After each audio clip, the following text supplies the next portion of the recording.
বিসমিল্লাহির রহমানির রহিম। আপনারা শুনছেন MS স্টোরি বক্স। আজকের গল্প অসহায় দিনমজুর ছেলের সাথে সুন্দরী পরীর প্রেমের কাহিনী। গ্রামের নাম ছিল শালবনপুর। ছোট্ট এক নদীর ধারে গড়ে ওঠা নিঃশব্দ একটা গ্রাম। এখানে দিনের আলো মানেই শ্রম, আর রাত মানেই ক্লান্ত শরীরের নীরব কান্না। এই গ্রামেরই এক কুঁড়েঘরে থাকত রাহিম। বয়স মাত্র 22।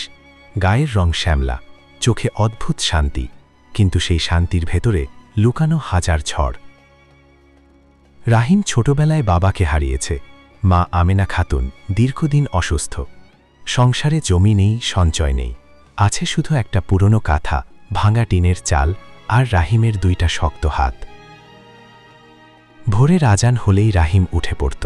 ফজরের নামাজ পড়ে মায়ের জন্য ভাত বসিয়ে তারপর কাস্তে আর কোদাল নিয়ে বেরিয়ে যেত দিন মজুরির খোঁজে।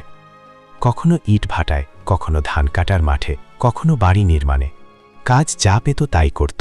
দিনে 300-400 টাকা আয় হলে সেদিনটা ভালো যেত, না হলে রাতে শুধু লবণ ভাত। কিন্তু এই কষ্টের মাঝেও রাহিমের একটা স্বপ্ন ছিল। সে চেয়েছিল একদিন নিজের ছোট্ট একটা দোকান হবে, মা আর কষ্ট করবেন না, একটা পাকা ঘর হবে। আর জীবনে যদি কখনো বিয়ে করে তবে এমন কাউকে করবে যে তার দুঃখ বুঝবে। কিন্তু সে জানত না তার জীবনে যে মেয়েটা আসবে সে মানুষই না। সেদিন ছিল পূর্ণিমা রাত। সারাদিনের কাজ শেষে রাহিম ক্লান্ত শরীরে নদীর ধারে বসেছিল। চাঁদের আলো পানিতে ঝিকিমিকি করছিল। হঠাৎ সে খেয়াল করল নদীর ওপাশের বটগাছটার নিচে যেন কেউ দাঁড়িয়ে আছে। সাদা কাপড় পরা, লম্বা চুল, স্থির দৃষ্টি। রাহিম ভাবল হয়তো গ্রামের কোনো মেয়ে, কিন্তু এই সময়, এই নির্জনে। সে একটু এগোতেই হালকা বাতাস বইল, গাছের পাতা কাঁপল, আর সেই মেয়েটা ধীরে ধীরে তার দিকে তাকাল। সেই চোখ, এমন চোখ রাহিম জীবনে দেখেনি। ভয় না, বরং অদ্ভুত শান্তি। রাহিম বলল, কে আপনি? মেয়েটা কিছু বলল না, শুধু হালকা হাসল। তার হাসি যেন বাতাসে ছড়িয়ে পড়ল। আশেপাশের ঝিঝি পোকার শব্দ থেমে গেল, নদীর ঢেউ স্তব্ধ হয়ে গেল। হঠাৎ রাহিমের মনে হল এই দৃশ্যটা স্বাভাবিক না। তার বুক ধরফর করতে লাগল। সে এক পা পিছিয়ে গেল। ঠিক তখনই মেয়েটা কথা বলল, তুমি ভয় পাচ্ছ কেন রাহিম? রাহিম থমকে গেল। সে তো নিজের নাম বলেনি। তার শরীর ঠান্ডা হয়ে গেল। আপনি আপনি আমার নাম জানেন কিভাবে? মেয়েটা আবার হাসল, বলল, আমি অনেক কিছু জানি। চাঁদের আলোয় তখন স্পষ্ট দেখা গেল তার পায়ের নিচে মাটি স্পর্শ করছে না, সে সামান্য ভাসছে। রাহিমের চোখ বিস্ময়ে বড় হয়ে গেল। আপনি আপনি মানুষ না? মেয়েটা একটু কাছে এলো, তার কণ্ঠে ছিল অদ্ভুত কোমলতা। আমি মানুষ নই, কিন্তু তোমার ক্ষতি করতে আসেনি। রাহিমের গলা শুকিয়ে গেল। তার জীবনে কষ্ট ছিল, অভাব ছিল, কিন্তু এমন অলৌকিক কিছু কখনো দেখেনি। সে দৌড়ে পালাতে চাইল, কিন্তু পা যেন জমে গেছে। মেয়েটা বলল, পালিও না, তোমার কষ্ট আমি অনেক দিন ধরে দেখছি। আপনি কে? কাপা গলায় জিজ্ঞেস করল রাহিম। মেয়েটা আকাশের দিকে তাকালো। আমি পড়ি। শব্দটা বাতাসে ধ্বনিত হল, পড়ি। রাহিমের বুকের ভেতর ঝড় বয়ে গেল। সে ছোটবেলায় গল্পে শুনেছে পরীদের কথা, কিন্তু বাস্তবে অসম্ভব। সে বিড়বিড় করল। মেয়েটা বলল, সবকিছু চোখে দেখা যায় না, কিন্তু সবকিছু মিথ্যাও না। হঠাৎ দূরে মসজিদের মিনার থেকে ঈশার আজানের শেষ ধ্বনি ভেসে এলো। পরীর মুখে যেন অদ্ভুত পরিবর্তন দেখা গেল। সে পিছিয়ে যেতে লাগল। আমাকে যেতে হবে। আবার দেখা হবে, অজান্তেই বলে ফেলল রাহিম। পরী থেমে গেল, তার চোখে অদ্ভুত ঝিলিক। যদি তোমার হৃদয় পরিষ্কার থাকে তবে হবেই। এক ঝলক আলো। তারপর সে নেই। নদীর ধারে শুধু একা দাঁড়িয়ে রইল রাহিম। সে কি স্বপ্ন দেখল, নাকি সত্যিই এক পরী তার সাথে কথা বলেছে? সেই রাতে ঘরে ফিরে সে কিছু সেই রাতের ঘটনার পর রাহিমের ঘুম আর আগের মতো রইল না। ভোরে আজানের শব্দে ঘুম ভাঙলেও তার মনে হচ্ছিল সব কিছু যেন বদলে গেছে। ঘরের টিনের চাল, দেয়ালের ফাটল, মায়ের কাশির শব্দ সব একই, কিন্তু তার ভেতরের পৃথিবীটা যেন অন্যরকম হয়ে গেছে।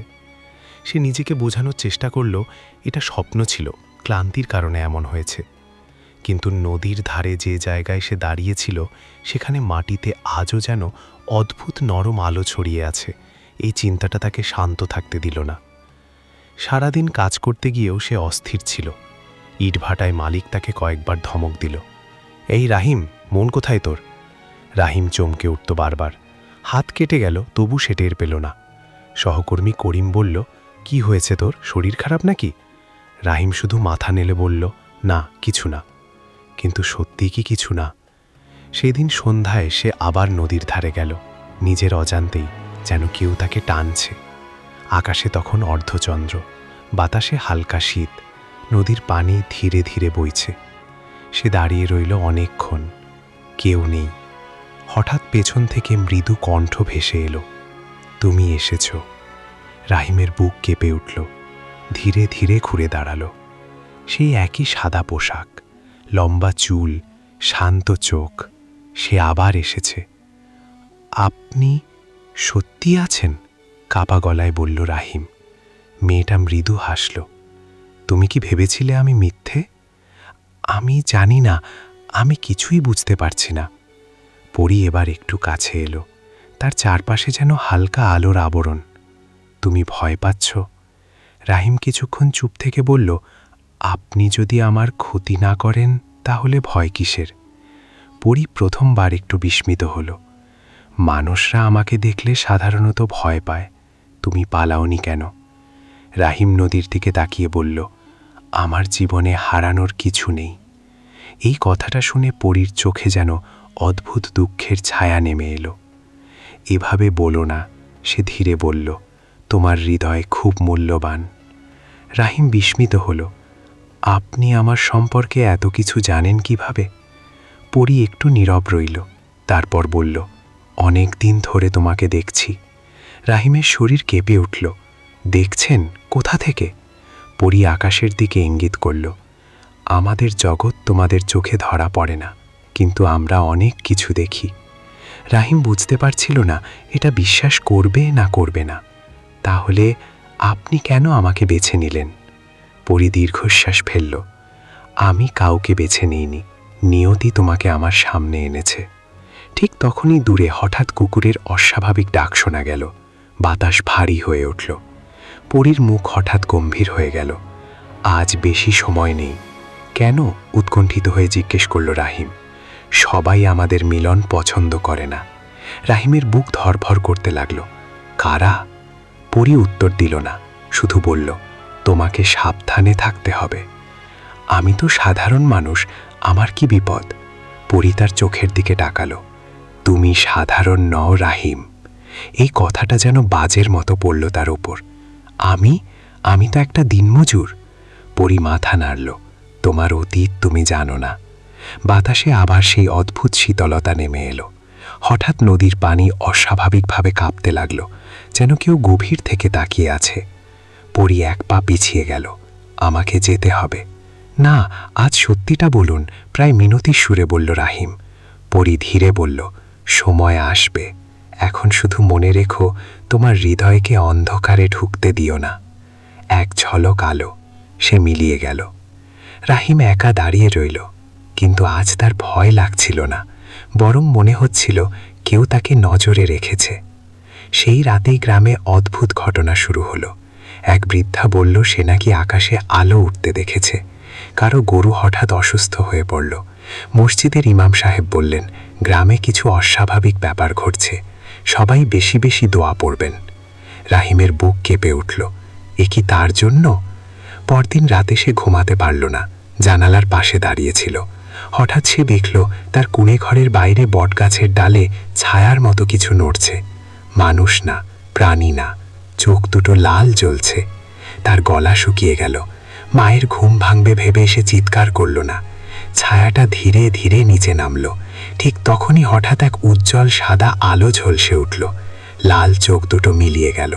রাহিম জানালার ফাঁক দিয়ে দেখল দূরে দাঁড়িয়ে আছে সেই পরী। তার চোখে সেই রাতের লাল চোখের ছায়া দেখার পর রাহিম আর আগের মতো স্বাভাবিক থাকতে পারল না। তার মনে হচ্ছিল অদৃশ্য কেউ তাকে ঘিরে রেখেছে। ভোরে ঘুম ভাঙতেই সে দেখল মা আমেনা খাতুন অদ্ভুতভাবে তার দিকে তাকিয়ে আছেন। রাহিম, কাল রাতে তুই জানালার পাশে দাঁড়িয়েছিলি? রাহিম চমকে উঠল, আপনি দেখেছেন? মা ধীরে বললেন, ঘুম ভেঙে দেখি তোর মুখে এমন আলো পড়ছে যেন বাইরে চাঁদের আলো না, অন্য কিছু। রাহিম চুপ করে গেল। সে কি সব বলবে?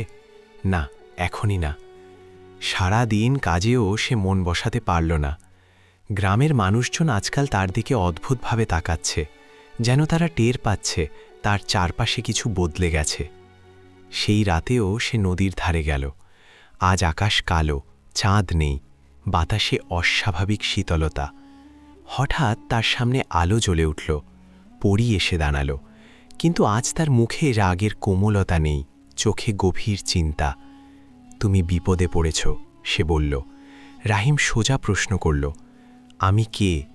পরী কিছুক্ষণ নীরব রইল। তুমি যা ভাবো তুমি তা নও। তাহলে আমি কি? তার কণ্ঠে অস্থিরতা।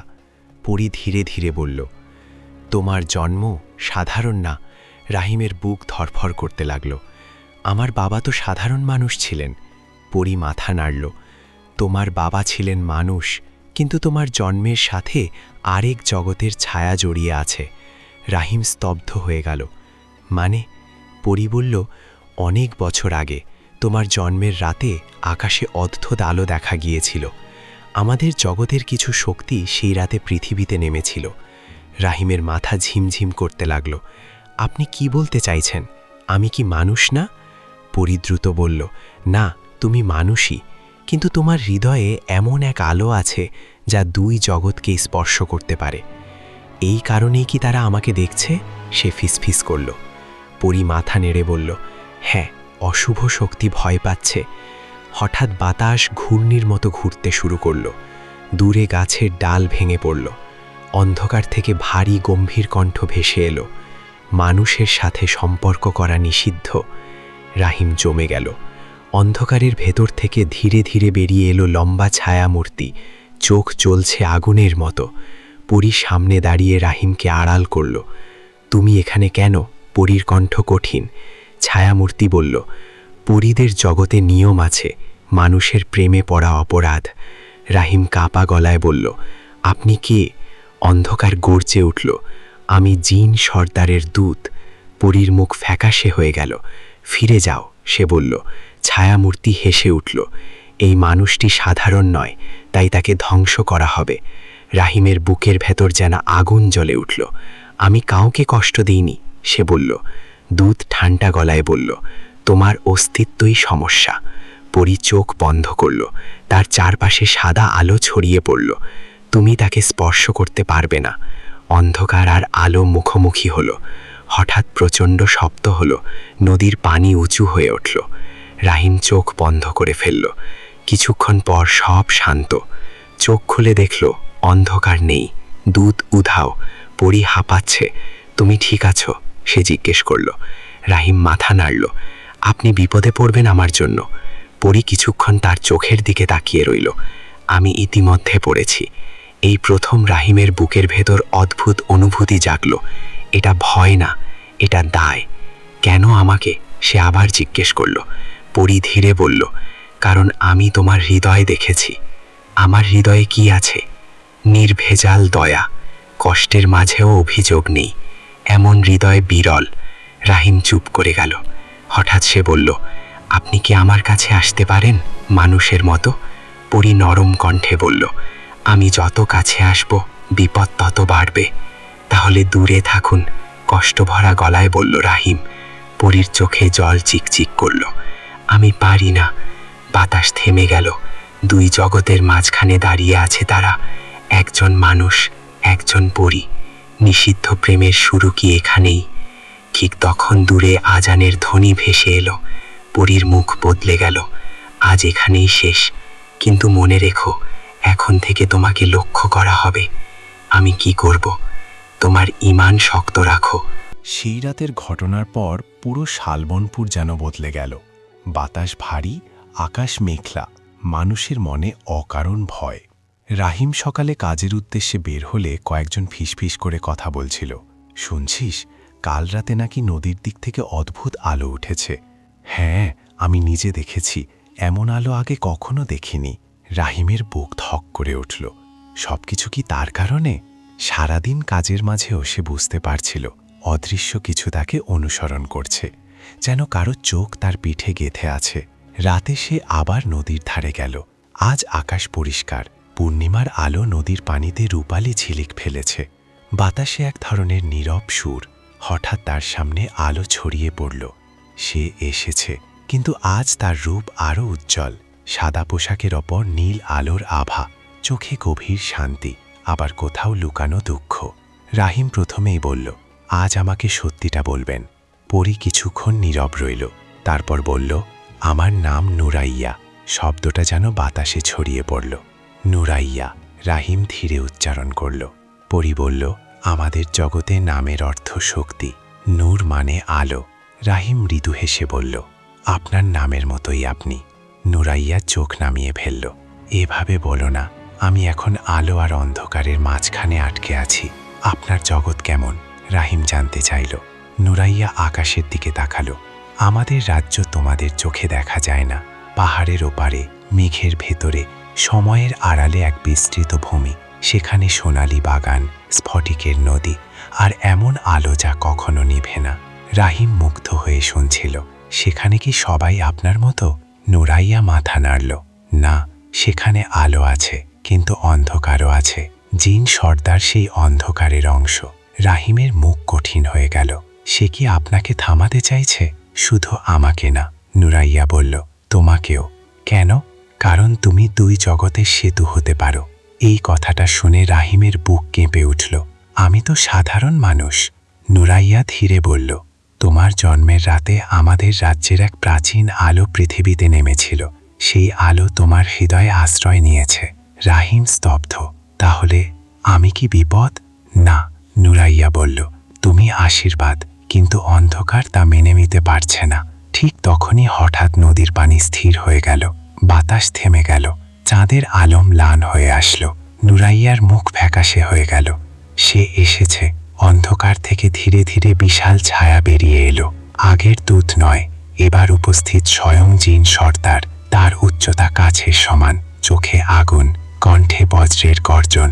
নুরাইয়া, সে বলল, তুমি নিয়ম ভেঙেছ। রাহিমের পা কাঁপতে লাগলো, কিন্তু সে নুরাইয়ার সামনে দাঁড়িয়ে পড়ল। ওকে কিছু করবেন না, সে বলল। জিন সর্দার ঠান্ডা হাসল। একজন মানুষ আমার সামনে সাহস দেখাচ্ছে। নুরাইয়া কণ্ঠ শক্ত করল, তাকে স্পর্শ করলে তোমারই ক্ষতি হবে। কেন? গর্জে উঠল সর্দার। কারণ তার হৃদয়ে যে আলো আছে তা তোমার অন্ধকার সহ্য করতে পারবে না। জিন সর্দারের চোখ জ্বলতে লাগলো। তাহলে তাকে আমাদের জগতে নিয়ে যেতে হবে, সেখানে বিচার হবে। রাহিম অবাক। আমাকে? আমি তো কিছু করিনি। সর্দার বলল, তোমার জন্মই অপরাধ। নুরাইয়া দ্রুত বলল, না, সে আমাদের রাজ্যে যেতে পারবে না। সে মানুষ। সর্দার ধীরে বলল, তাহলে তুমি যাবে। এই কথায় নুরাইয়ার মুখ সাদা হয়ে গেল। রাহিম চিৎকার করে উঠল, না। সর্দার হাত তুলতেই চারপাশে অন্ধকার ঘনীভূত হলো। মাটি কাঁপতে লাগলো। ঠিক তখনই রাহিমের বুকের ভেতর যেন আগুন জ্বলে উঠল। সে অজান্তেই বলল, আল্লাহু আকবার। এক ঝলক উজ্জ্বল আলো তার বুক থেকে বেরিয়ে এলো। জিন সর্দার পিছিয়ে গেল। অসম্ভব, সে গর্জে উঠল। নুরাইয়ার চোখ বিস্ময়ে ভরে গেল। রাহিম নিজেও বুঝতে পারছিল না কি হলো। সর্দার দাঁত চেপে বলল, এই আলো, এটা প্রাচীন শক্তি। নুরাইয়া ধীরে বলল, আমি বলেছিলাম। জিন সর্দার অন্ধকারে মিলিয়ে যাওয়ার আগে বলল, এই যুদ্ধ শেষ হয়নি। মানুষ আর পরীর মিলন কখনো শান্তি আনবে না। অন্ধকার সরে গেল। বাতাস আবার বইতে লাগলো। রাহিম হাঁপাতে হাঁপাতে দাঁড়িয়ে রইল। আমি কি করলাম? নুরাইয়া ধীরে তার দিকে তাকালো। তুমি তোমার সত্যের প্রথম অংশ দেখালে। এটা কি আবার হবে? হবে, সে বলল। কিন্তু তার আগে আমাদের সিদ্ধান্ত নিতে হবে। কি সিদ্ধান্ত? নুরাইয়া চোখ নামিয়ে বলল, আমি কি তোমার জীবনে থাকবো, না দূরে সরে যাব? রাহিমের বুক ভারী হয়ে গেল। নদীর ধারে সেই রাতের ঘটনার পর রাহিম আর আগের মতো নেই। তার বুকের ভেতর যে আলো জ্বলে উঠেছিল তার উষ্ণতা সে এখনও অনুভব করছে। নুরাইয়া তার সামনে দাঁড়িয়ে, চোখে গভীর দ্বিধা। আমাকে হয়তো শিগগিরই ফিরিয়ে নেওয়া হবে, সে ধীরে বলল। রাহিমের বুক কেঁপে উঠল। মানে? পরীর রাজ্যে নিয়ম ভাঙার শাস্তি আছে। মানুষের প্রেমে পড়া আমাদের জন্য নিষিদ্ধ। তাহলে আপনি কেন এলেন? তার কণ্ঠে ব্যথা। নুরাইয়া মৃদু হাসল। আমি তোমাকে প্রথম দেখেছিলাম যেদিন তুমি ভাঙা পায়ে কাজ করেও মায়ের জন্য ওষুধ কিনেছিলে। তখনই বুঝেছিলাম তোমার হৃদয় আলাদা। রাহিম মাথা নিচু করল। আমি তো শুধু আমার দায়িত্ব করেছি। দায়িত্বের মাঝেও যে ভালোবাসা থাকে সেটাই বিরল, নুরাইয়া বলল। ঠিক তখনই আকাশে কালো মেঘ জমতে শুরু করল।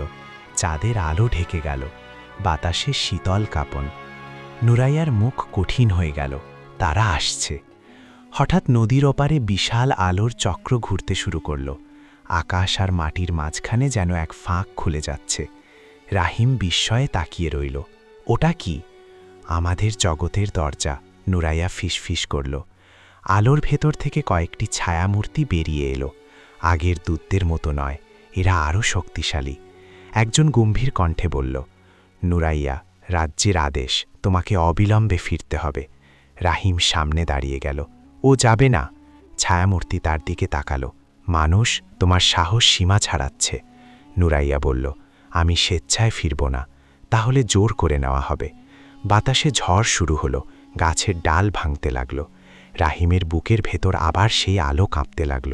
সে চিৎকার করে বলল, আল্লাহ ছাড়া কেউ শক্তিশালী না। তার বুক থেকে হালকা আলো ছড়িয়ে পড়ল। ছায়ামূর্তিরা পিছিয়ে গেল, কিন্তু এবার তারা একসাথে শক্তি প্রয়োগ করল। আলোর দরজা বড় হতে লাগল। এক অদৃশ্য টান নুরাইয়াকে টেনে নিতে শুরু করল। রাহিম দৌড়ে গিয়ে তার হাত ধরল। প্রথমবার সে নুরাইয়ার হাত ছুল। তার শরীরে শীতল বিদ্যুৎ খেলে গেল। নুরাইয়া ফিসফিস করল, আমাকে ছেড়ে দাও, না হলে তোমাকেও টেনে নেবে। আমি ছাড়ব না, রাহিম চিৎকার করল। হঠাৎ টান এত শক্ত হলো যে দুজনই মাটি থেকে উপরে উঠে গেল। রাহিম চোখ বন্ধ করে ফেলল।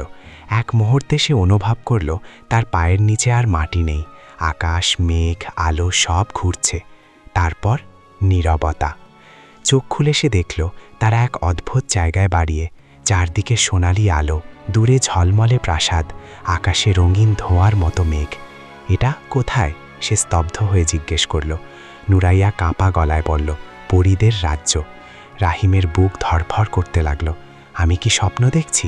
না, সে বলল, তুমি আমাদের জগতে এসেছ। দূরে বিশাল সিংহাসনের সামনে দাঁড়িয়ে আছে জিন সর্দার। তার চোখে আগুনের ঝিলিক।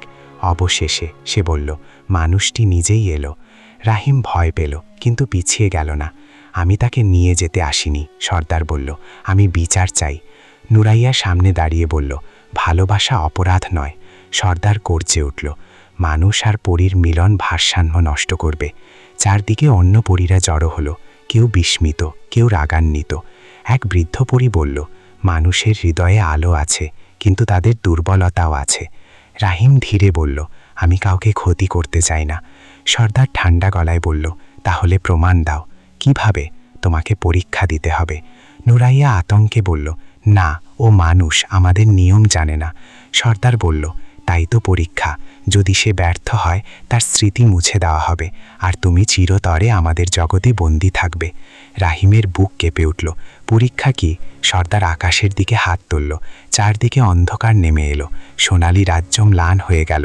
তোমার হৃদয়ের ভেতরের ভয় আর লোভের সাথে যুদ্ধ করতে হবে।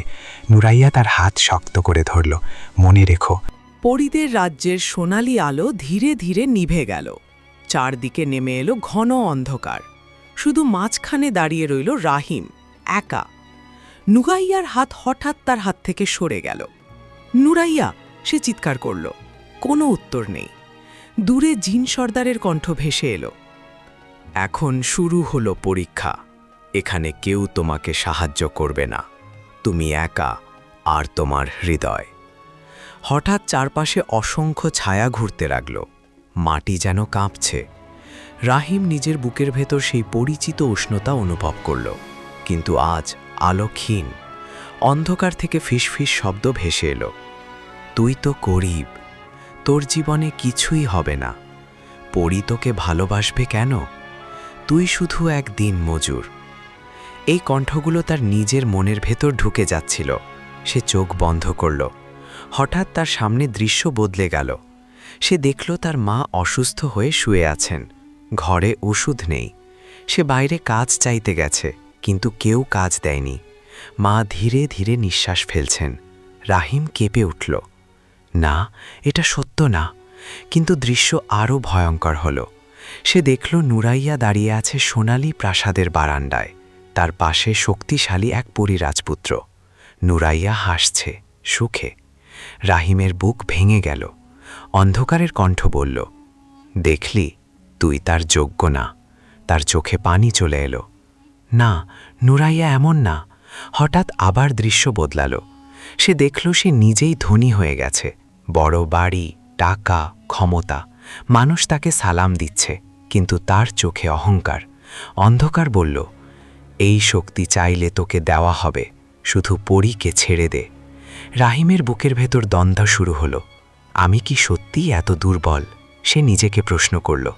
ঠিক তখন তার মায়ের কণ্ঠ মনে পড়ল, রাহিম, মানুষকে কষ্ট দিস না, আল্লাহ সব দেখেন। সে হাঁটু গেড়ে বসে পড়ল।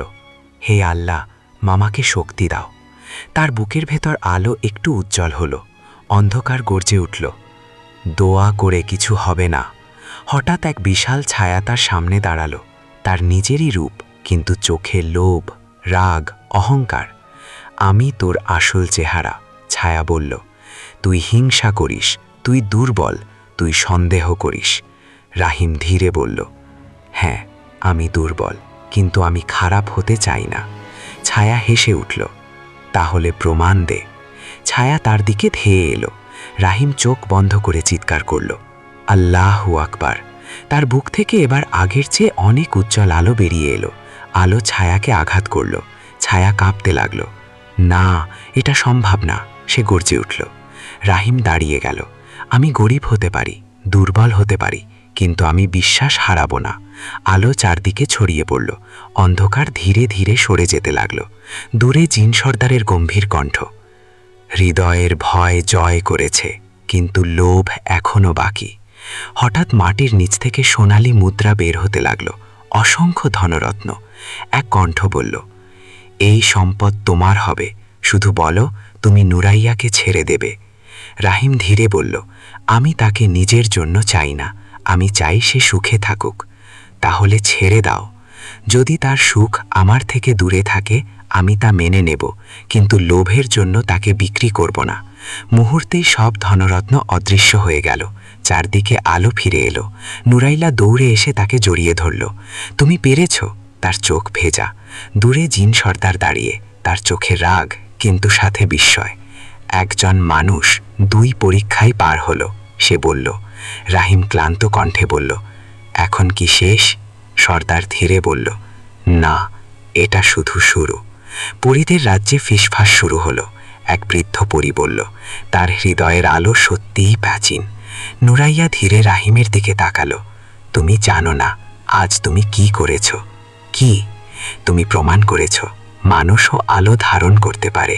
পরীদের রাজ্যের সোনালী প্রাসাদের সামনে বিশাল প্রান্তরে দাঁড়িয়ে আছে রাহিম। তার দুই পাশে আলো ঝলমলে মিনার, দূরে রঙিন আকাশ। কিন্তু আজ সেই সৌন্দর্যের ভেতরে অদ্ভুত অশান্তি। জিন সর্দার ধীরে ধীরে সিংহাসন থেকে নেমে এলো। তার চোখে আগুনের লেলিহান শিখা। হৃদয়ের ভয় ও লোভ জয় করেছ, সে বলল, কিন্তু এখন আসবে সবচেয়ে কঠিন পরীক্ষা। নুরাইয়া এগিয়ে এসে বলল, আর কত পরীক্ষা? সে মানুষ। সর্দার তার দিকে তাকিয়ে গর্জে উঠল, এই মানুষ তোমার জন্য নিয়ম ভেঙেছে। আজ ভালোবাসার শক্তিই বিচার হবে। রাহিম গভীর শ্বাস নিল। পরীক্ষা কি? সর্দার হাত তুলতেই চারপাশের আলো নিভে গেল। প্রাসাদ, মিনার, সোনালি আকাশ সব মিলিয়ে অদৃশ্য হয়ে গেল। হঠাৎ রাহিম নিজেকে দেখতে পেল তার নিজের গ্রামে, শালবনপুর। তার কুঁড়ে ঘর। মা আমেনা খাতুন কাশছেন। ঘরে অন্ধকার। দরজার বাইরে মানুষজন জড়ো হয়েছে। একজন বলছে, রাহিম নাকি পরীর সাথে মেলামেশা করে, এটা অশুভ। আরেকজন বলছে, একে গ্রাম থেকে বের করে দাও। রাহিম বিস্ময়ে তাকিয়ে আছে। এটা কি? দূরে সর্দারের কণ্ঠ, এটাই তোমার ভবিষ্যৎ। তুমি যদি নুরাইয়াকে বেছে নাও, তোমার সমাজ তোমাকে ত্যাগ করবে। হঠাৎ দৃশ্য বদলানো। সে দেখল তার মা একা পড়ে আছেন, কেউ সাহায্য করছে না, কারণ গ্রামের মানুষ রাহিমকে ঘৃণা করে। তার বুক ভেঙে গেল। না, এটা হতে পারে না। সর্দার বলল, ভালোবাসা শুধু দুজনের না, এর মূল্য দিতে হয় চারপাশকে। নুরাইয়ার কণ্ঠ কোথাও নেই। রাহিম ছুটে গিয়ে মায়ের পাশে বসল। আম্মা, আমি এখানে। কিন্তু মা যেন তাকে দেখতে পাচ্ছেন না। রাহিম কোথায় গেল? মা কাঁদছেন।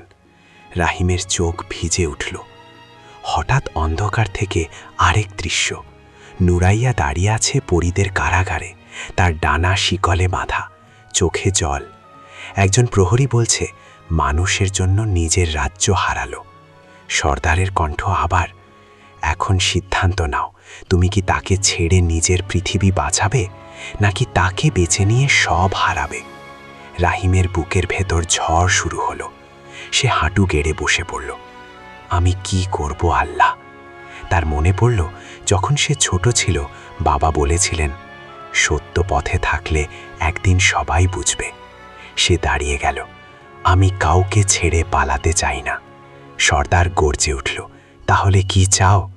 রাহিম ধীরে বলল, আমি আমার মাকে ভালোবাসি, আমার গ্রামকে ভালোবাসি, আর নুরাইয়াকেও ভালোবাসি। ভালোবাসা যদি অপরাধ হয় তাহলে আমি অপরাধী। অন্ধকার থমকে গেল। সর্দার বলল, তাহলে প্রস্তুত হও সব হারানোর জন্য। হঠাৎ রাহিমের সামনে দুই দরজা খুলে গেল। এক দরজায় লেখা শান্তি, আরেক দরজায় ত্যাগ।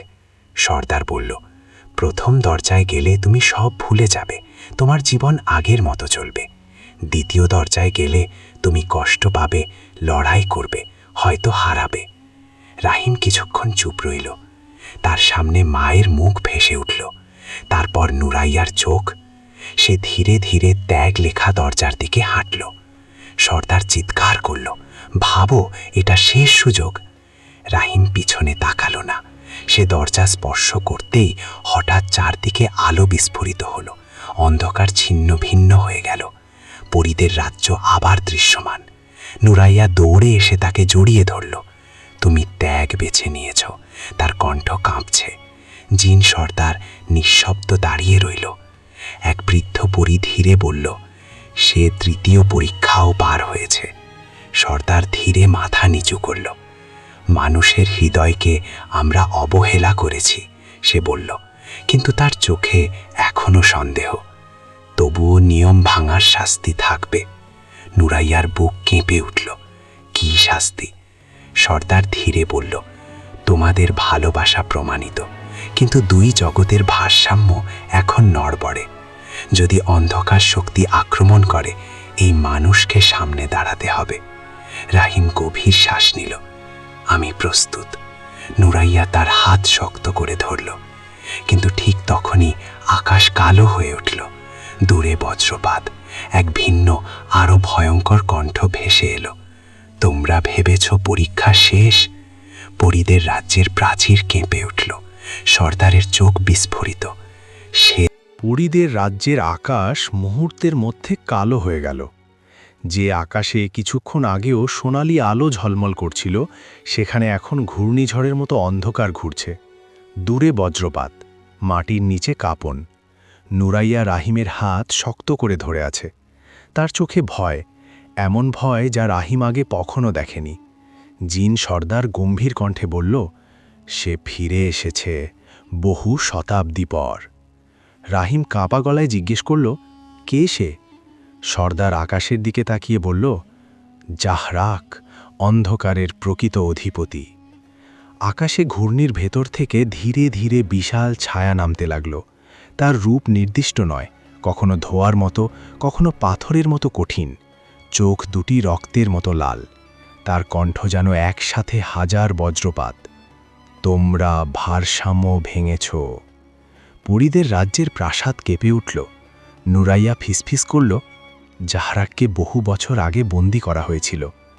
জিন সর্দার বলল, তার শক্তি মানুষের লোভ আর ভয় থেকে জন্ম নেয়। এই মানুষ, সে রাহিমের দিকে তাকালো। তার আলো অন্ধকারকে দুর্বল করেছে, তাই সে জেগে উঠেছে। রাহিম অবাক, আমি তো শুধু সত্যে থাকার চেষ্টা করেছি। জাহরাক গর্জে উঠল, মানুষের আলো যত বাড়বে আমার অস্তিত্ব তত কমবে, তাই তোমাকে ধ্বংস করতে হবে।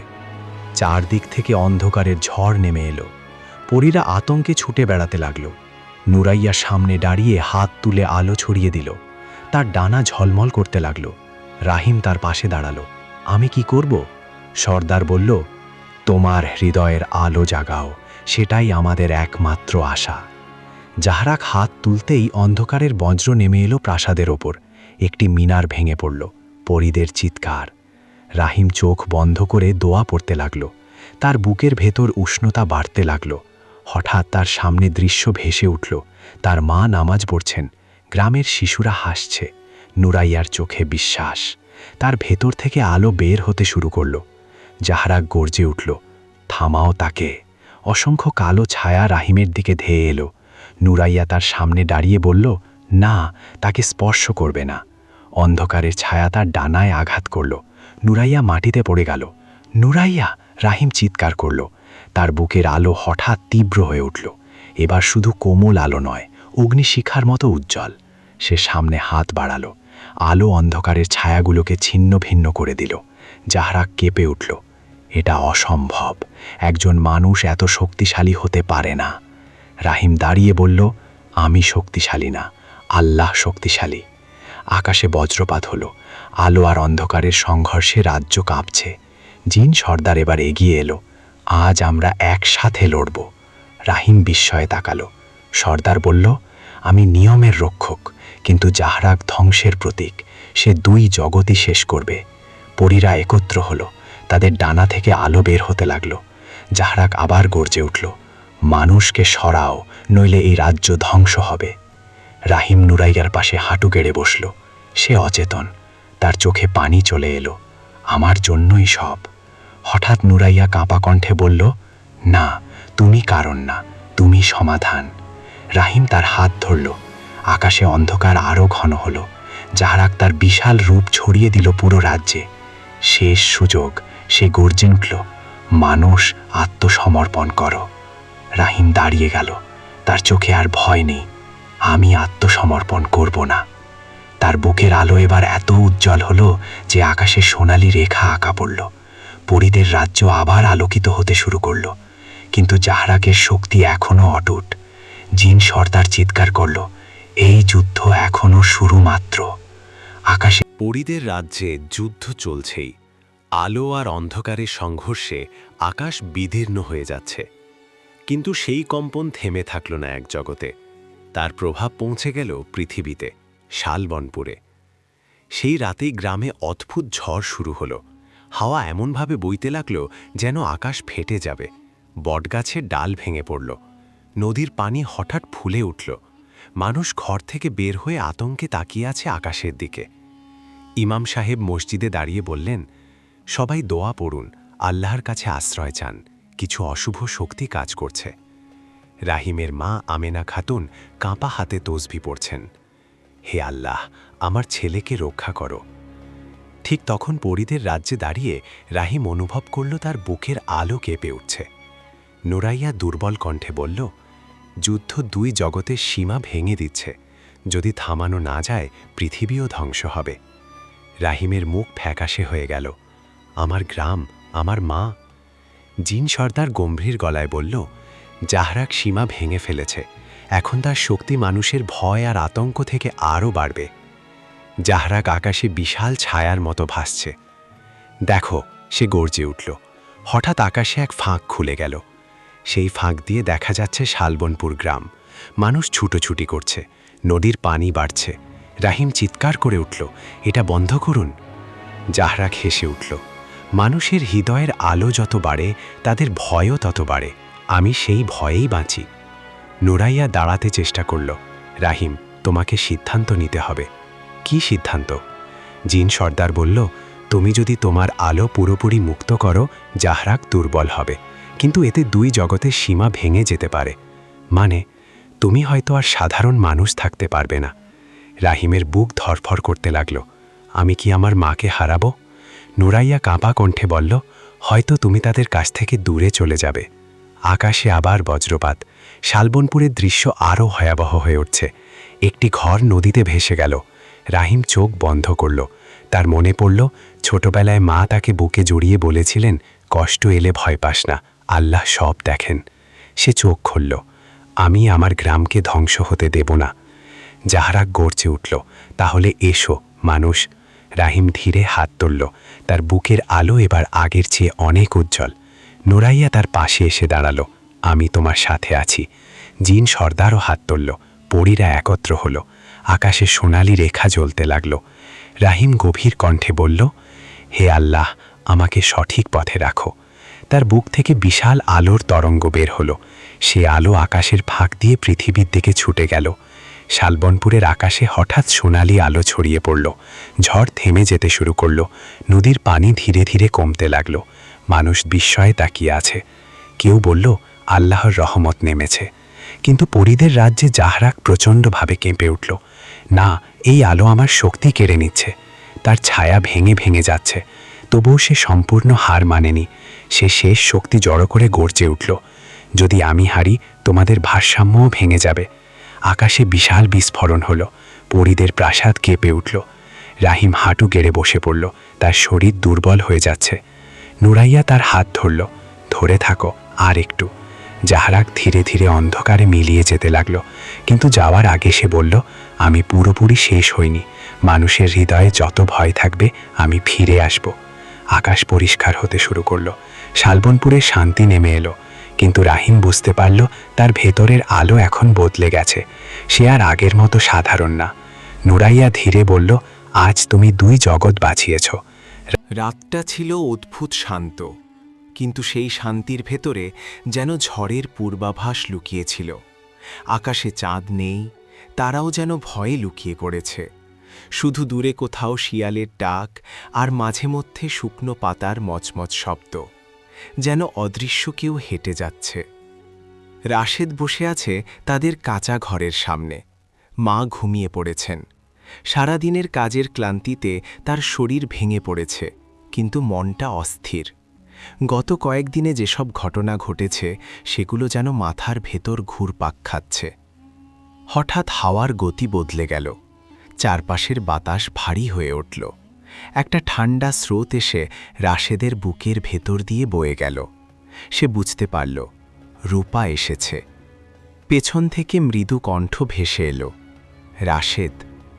সে ঘুরে দাঁড়াতেই দেখল, কদম গাছের নিচে দাঁড়িয়ে আছে রূপা। আজ তার মুখে অদ্ভুত বিষণ্ণতা, চোখ দুটো লাল, যেন অনেক কেঁদেছে। রাশেদ ছুটে গেল তার কাছে। কি হয়েছে, তুমি কাঁদছ কেন? রূপা কিছুক্ষণ চুপ করে রইল, তারপর ধীরে ধীরে বলল, আমাদের জগতে সিদ্ধান্ত হয়ে গেছে। তারা আমাকে ফিরে যেতে বলেছে। আজ না হলে কাল আমাকে তোমাকে ছেড়ে চলে যেতে হবে।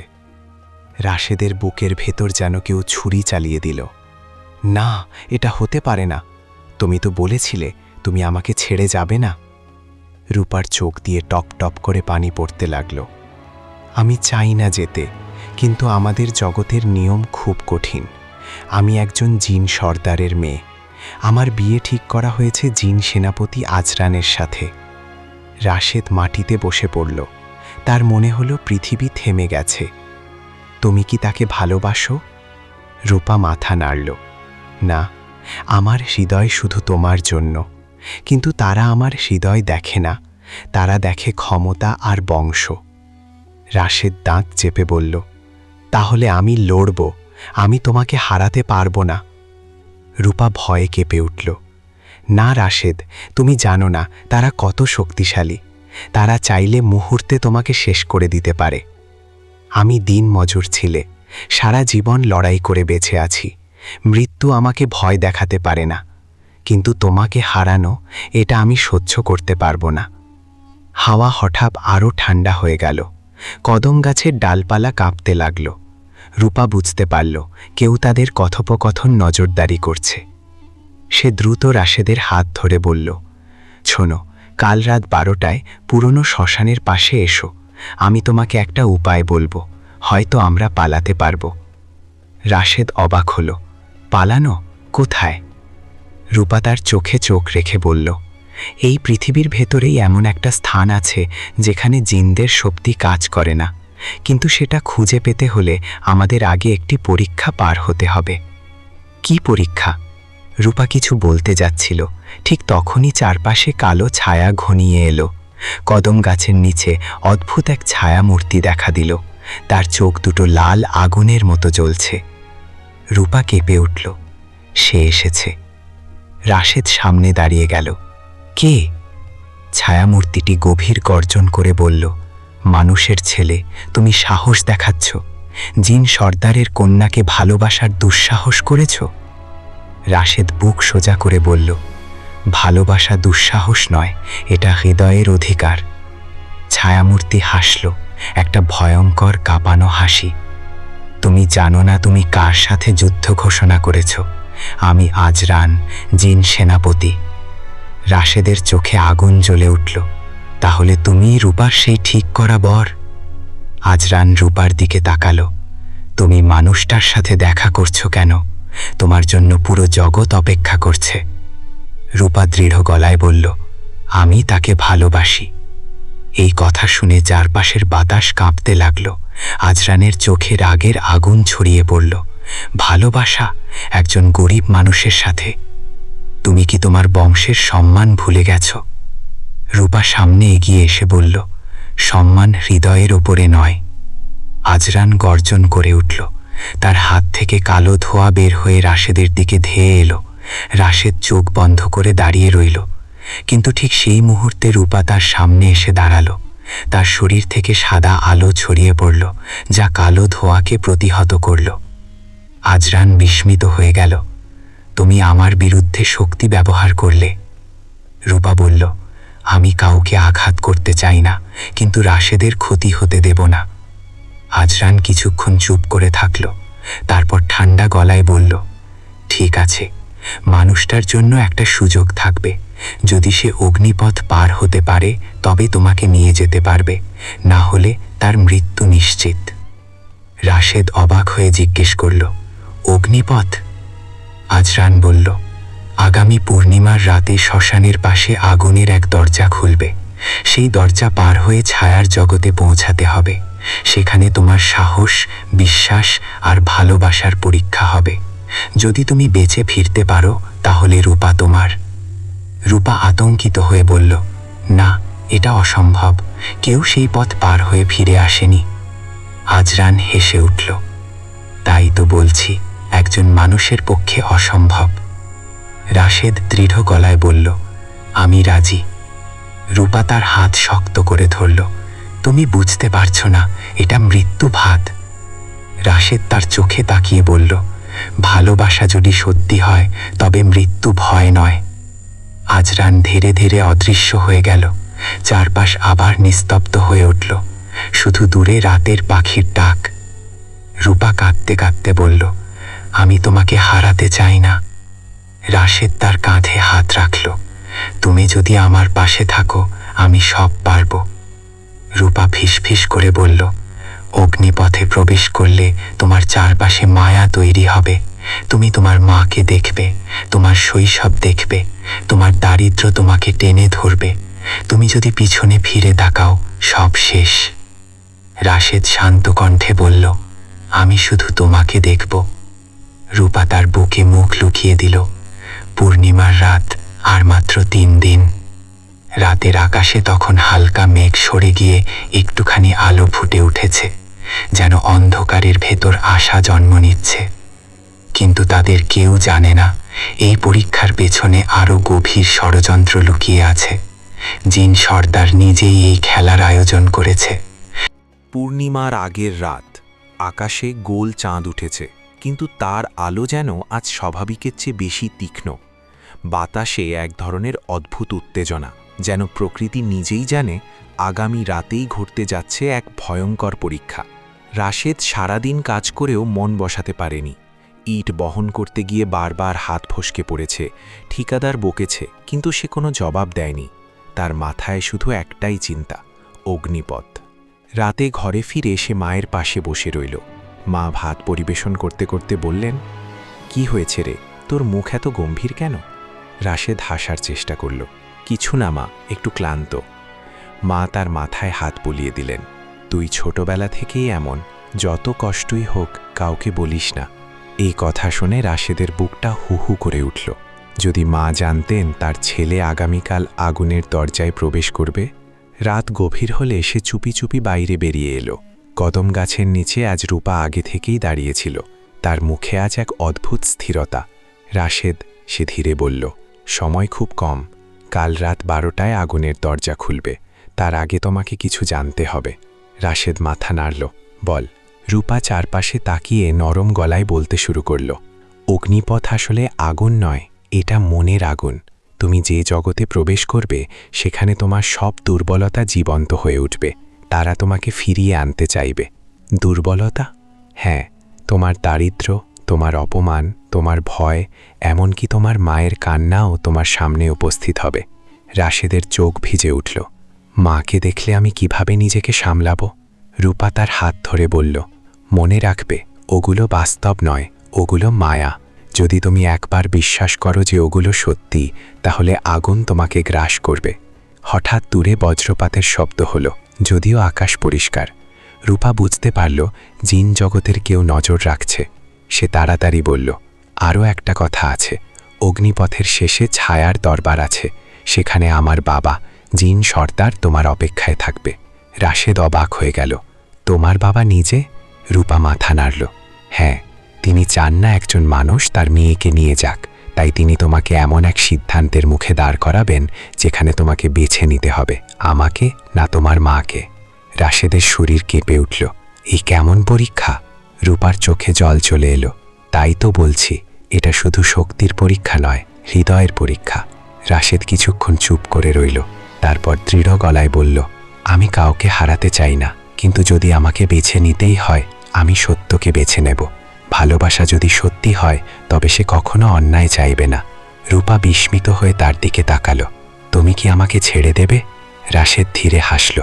ভালোবাসা কাউকে ছিনিয়ে নেওয়া নয়। যদি তোমার সাথে থাকার জন্য আমাকে অন্যায় করতে হয়, তবে সে ভালোবাসা নয়। রূপার চোখে এক ফোঁটা অশ্রু ঝিলমিল করে উঠল। তোমার এই কথার জন্যই আমি তোমাকে ভালোবাসি। ঠিক তখনই চারপাশে ঠান্ডা কুয়াশা নেমে এলো। কুয়াশার ভেতর থেকে এক অদ্ভুত কণ্ঠ ভেসে এলো, সময় শেষ। রাশেদ চারদিকে তাকালো। কুয়াশার মাঝখানে কালো ছায়া নড়ছে। রূপা ফিসফিস করে বলল, ওরা এসেছে, আমাকে এখনই ফিরতে হবে। কাল রাত পর্যন্ত আমরা আর দেখা করতে পারবো না। রাশেদ তার হাত শক্ত করে ধরল। আমি কাল ঠিক সময় শ্মশানে থাকব। রূপা শেষবারের মতো তার দিকে তাকালো। মনে রাখবে, পিছনে তাকাবে না। সে ধীরে ধীরে আলোর রেখায় মিলিয়ে গেল। কুয়াশাও সরে গেল। চারপাশ আবার নীরব। পরদিন সকাল। গ্রামে অদ্ভুত গুঞ্জন। গত রাতে নাকি শ্মশানের পাশে আগুনের গোলা দেখা গেছে। কেউ বলছে ভূতের কাজ, কেউ বলছে শয়তানের ছায়া। রাশেদ সারাদিন চুপচাপ কাজ করল। বিকেলে সে মায়ের জন্য কিছু ফল কিনে আনল, জীবনে প্রথমবার নিজের ইচ্ছায়। মা অবাক হয়ে বললেন, আজ এত খুশি কেন? রাশেদ শুধু মুচকি হাসল, তোমার জন্য। রাত ঘনিয়ে এলো। পূর্ণিমার চাঁদ আকাশের মাঝখানে উঠতেই শ্মশানের দিকে অদ্ভুত আলো দেখা গেল। দূর থেকে মনে হচ্ছে আগুনের দেয়াল দাঁড়িয়ে আছে। রাশেদ নিঃশব্দে বাড়ি থেকে বেরিয়ে গেল। তার বুক ধুকপুক করছে, কিন্তু চোখে ভয় নেই, শুধু দৃঢ়তা। শ্মশানের কাছে পৌঁছতেই সে দেখল মাটির ওপর গোল করে আগুন জ্বলছে। মাঝখানে তৈরি হয়েছে আগুনের দরজা। আগুনের ভেতর অদ্ভুত সব মুখ ভেসে উঠছে, যেন কেউ তাকে ডাকছে। হঠাৎ পেছন থেকে মায়ের কণ্ঠ, রাশেদ, কোথায় যাচ্ছিস? সে থমকে দাঁড়ালো। ধীরে ধীরে পেছনে তাকাতে যাবে, ঠিক তখনই মনে পড়ল রূপার কথা। পিছনে তাকাবে না। সে চোখ বন্ধ করে সামনে এগিয়ে গেল। মায়ের কান্নার শব্দ আরো জোরে শোনা গেল, বাবা, আমাকে ছেড়ে যাস না। রাশেদের চোখ বেয়ে জল গড়িয়ে পড়ল, কিন্তু সে থামল না। আগুনের দরজার সামনে দাঁড়িয়ে সে গভীর নিঃশ্বাস নিল। আমি ভয় পাই না, আমি ভালোবাসার জন্য এসেছি। ঠিক তখন আগুনের ভেতর থেকে গম্ভীর কণ্ঠ ভেসে এলো, প্রবেশ কর মানুষ, আর মনে রেখো, একবার ঢুকলে ফিরে আসার পথ নেই। রাশেদ এক মুহূর্ত দেরি করল না। সে আগুনের ভেতরে পা রাখল। চারপাশ মুহূর্তে বদলে গেল। আগুনের তাপ নেই, বরং এক অদ্ভুত অন্ধকার। সে বুঝতে পারল অগ্নিপথ শুরু হয়েছে।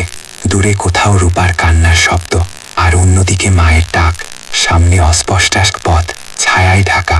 রাশেদ এক পা করে এগিয়ে চলল, কিন্তু হঠাৎ তার সামনে ভেসে উঠল এক দৃশ্য। অগ্নিপথের অদ্ভুত অন্ধকারে দাঁড়িয়ে রাশেদের সামনে ভেসে উঠল সেই দৃশ্য। তার মা মাটিতে পড়ে আছেন, শ্বাস নিতে কষ্ট হচ্ছে, মুখ শুকনো, চোখ আধ খোলা, চারপাশে কেউ নেই, কাঁচা ঘরের ভেতর নিস্তব্ধতা। মায়ের কণ্ঠ কাঁপতে কাঁপতে ভেসে এলো, বাবা, রাশেদ, তুই কোথায়? আমি তোকে ছাড়া বাঁচব না। রাশেদের বুক ফেটে যেতে লাগলো। সে এগিয়ে যেতে গিয়েও থেমে গেল, পা যেন ভারী হয়ে গেছে। চোখের সামনে শৈশবের ছবি ভেসে উঠল। বাবার মৃত্যুর পর মা কিভাবে দিন-রাত কাজ করে তাকে বড় করেছেন, কত রাত না খেয়ে খেকেছেন কিন্তু ছেলেকে ভাত খাইয়ে দিয়েছেন, কত অপমান সহ্য করেছেন মানুষের কাছে ধার চাইতে গিয়ে। একটা গভীর কণ্ঠ চারপাশে প্রতিধ্বনিত হল, মানুষ, ভালোবাসা যদি এতই বড় হয় তবে মায়ের ভালোবাসার চেয়ে বড় কিছু আছে? রাশেদ দাঁত চেপে চোখ বন্ধ করল। এটা মায়া, এটা সত্যি নয়। হঠাৎ দৃশ্যটা আরও ভয়ঙ্কর হয়ে উঠল। সে দেখল তার মা কাশতে কাশতে রক্ত তুলে ফেলছেন। দরজার বাইরে গ্রামের লোকেরা দাঁড়িয়ে বলছে, রাশেদ অকৃতজ্ঞ ছেলে, মাকে ফেলে কোথায় গেছে কে জানে। রাশেদের বুক ধক ধক করতে লাগল। সে কি সত্যি স্বার্থপর? রূপার জন্য সে কি মাকে একা রেখে এসেছে? কণ্ঠটা আবার বলল, এখনো সময় আছে, পেছনে ফিরলেই সব ঠিক হয়ে যাবে। রাশেদের চোখ দিয়ে অশ্রু গড়িয়ে পড়ল, কিন্তু সে ধীরে ধীরে হাঁটু গেড়ে বসে পড়ল, মাটিতে হাত রাখল। হে আল্লাহ, যদি এটা পরীক্ষা হয় তবে আমাকে শক্তি দাও। আমার মা বাস্তবে নিরাপদ থাকুক, আমি জানি তুমি তাকে রক্ষা করবে। তার এই কথার সাথে সাথে চারপাশের দৃশ্য কেঁপে উঠল।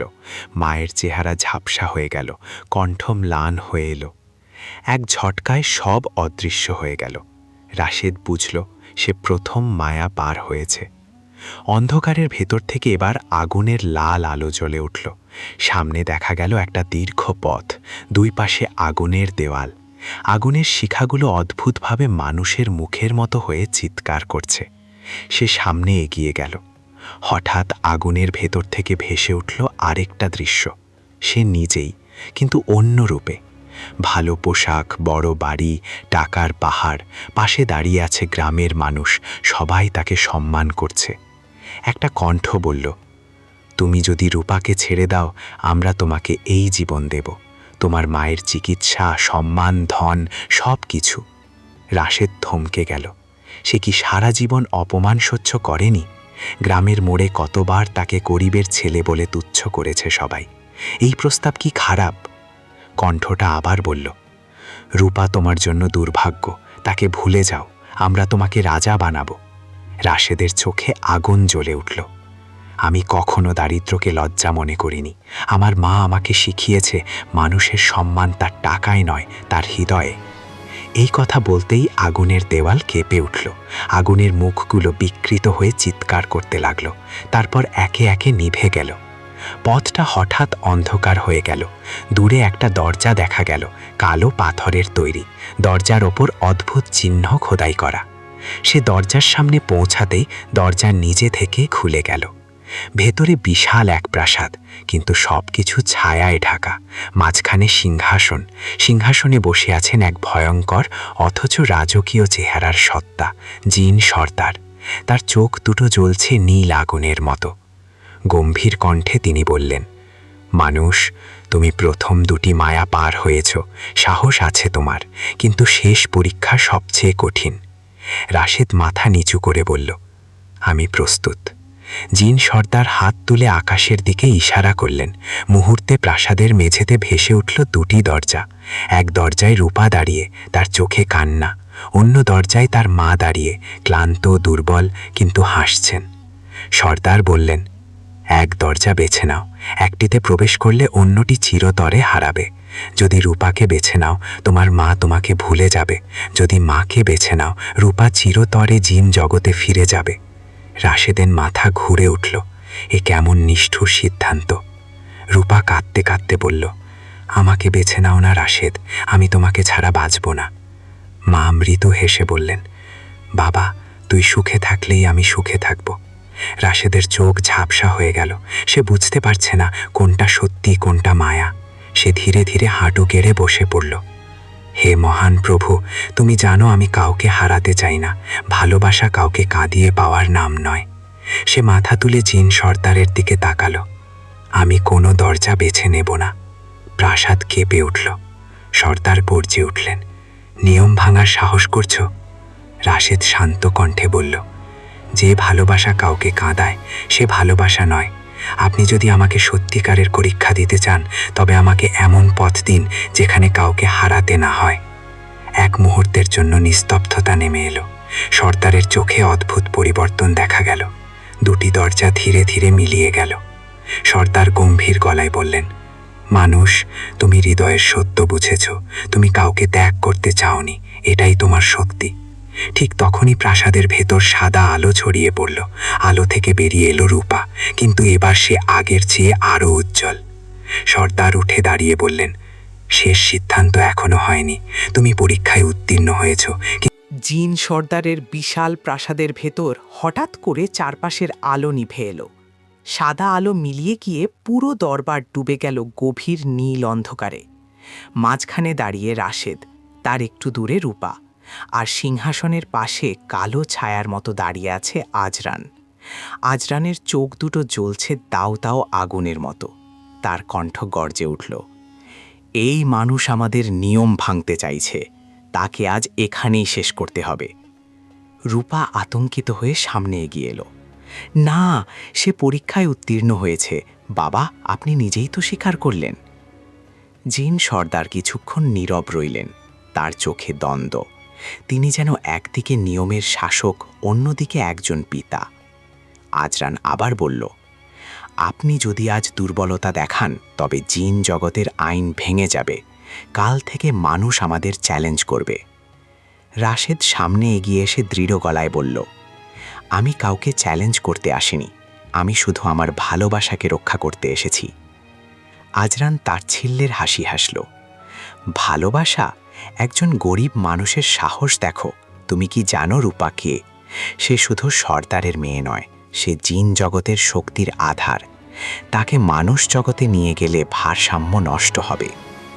রাশেদ থেমে গেল। এই কথাটা সে আগে জানত না। সে রূপার দিকে তাকালো। রূপার চোখে লজ্জা আর কষ্টের ছাপ। রূপা ধীরে বলল, আমি জন্ম থেকেই শক্তির অধিকারী। আমার উপস্থিতিতে জিন জগতের আগুন শান্ত থাকে, তাই তারা আমাকে ব্যবহার করতে চায়। রাশেদের বুক ভারী হয়ে উঠল। তাহলে তুমি কি শুধু একটা শক্তির প্রতীক? তোমার নিজের ইচ্ছার কোনো মূল্য নেই? রূপা চোখ মুছে বলল, আমার ইচ্ছার মূল্য আছে, কিন্তু তারা সেটা মানতে চায় না। ঠিক তখনই প্রাসাদের মেঝে কাঁপতে শুরু করল। বিশাল স্তম্ভগুলো তুলে উঠল। ছাদের ওপর অদ্ভুত চিহ্ন জ্বলজ্বল করতে লাগল। জিন সর্দার গম্ভীর কণ্ঠে বললেন, আজরান থামো, শক্তি ব্যবহার করলে দরবার ভেঙে পড়বে। কিন্তু আজরান আর থামল না। সে হাত তুলে এক ঝলক কালো আগুন ছুড়ে দিল রাশেদের দিকে। রূপা চিৎকার করে উঠল। না!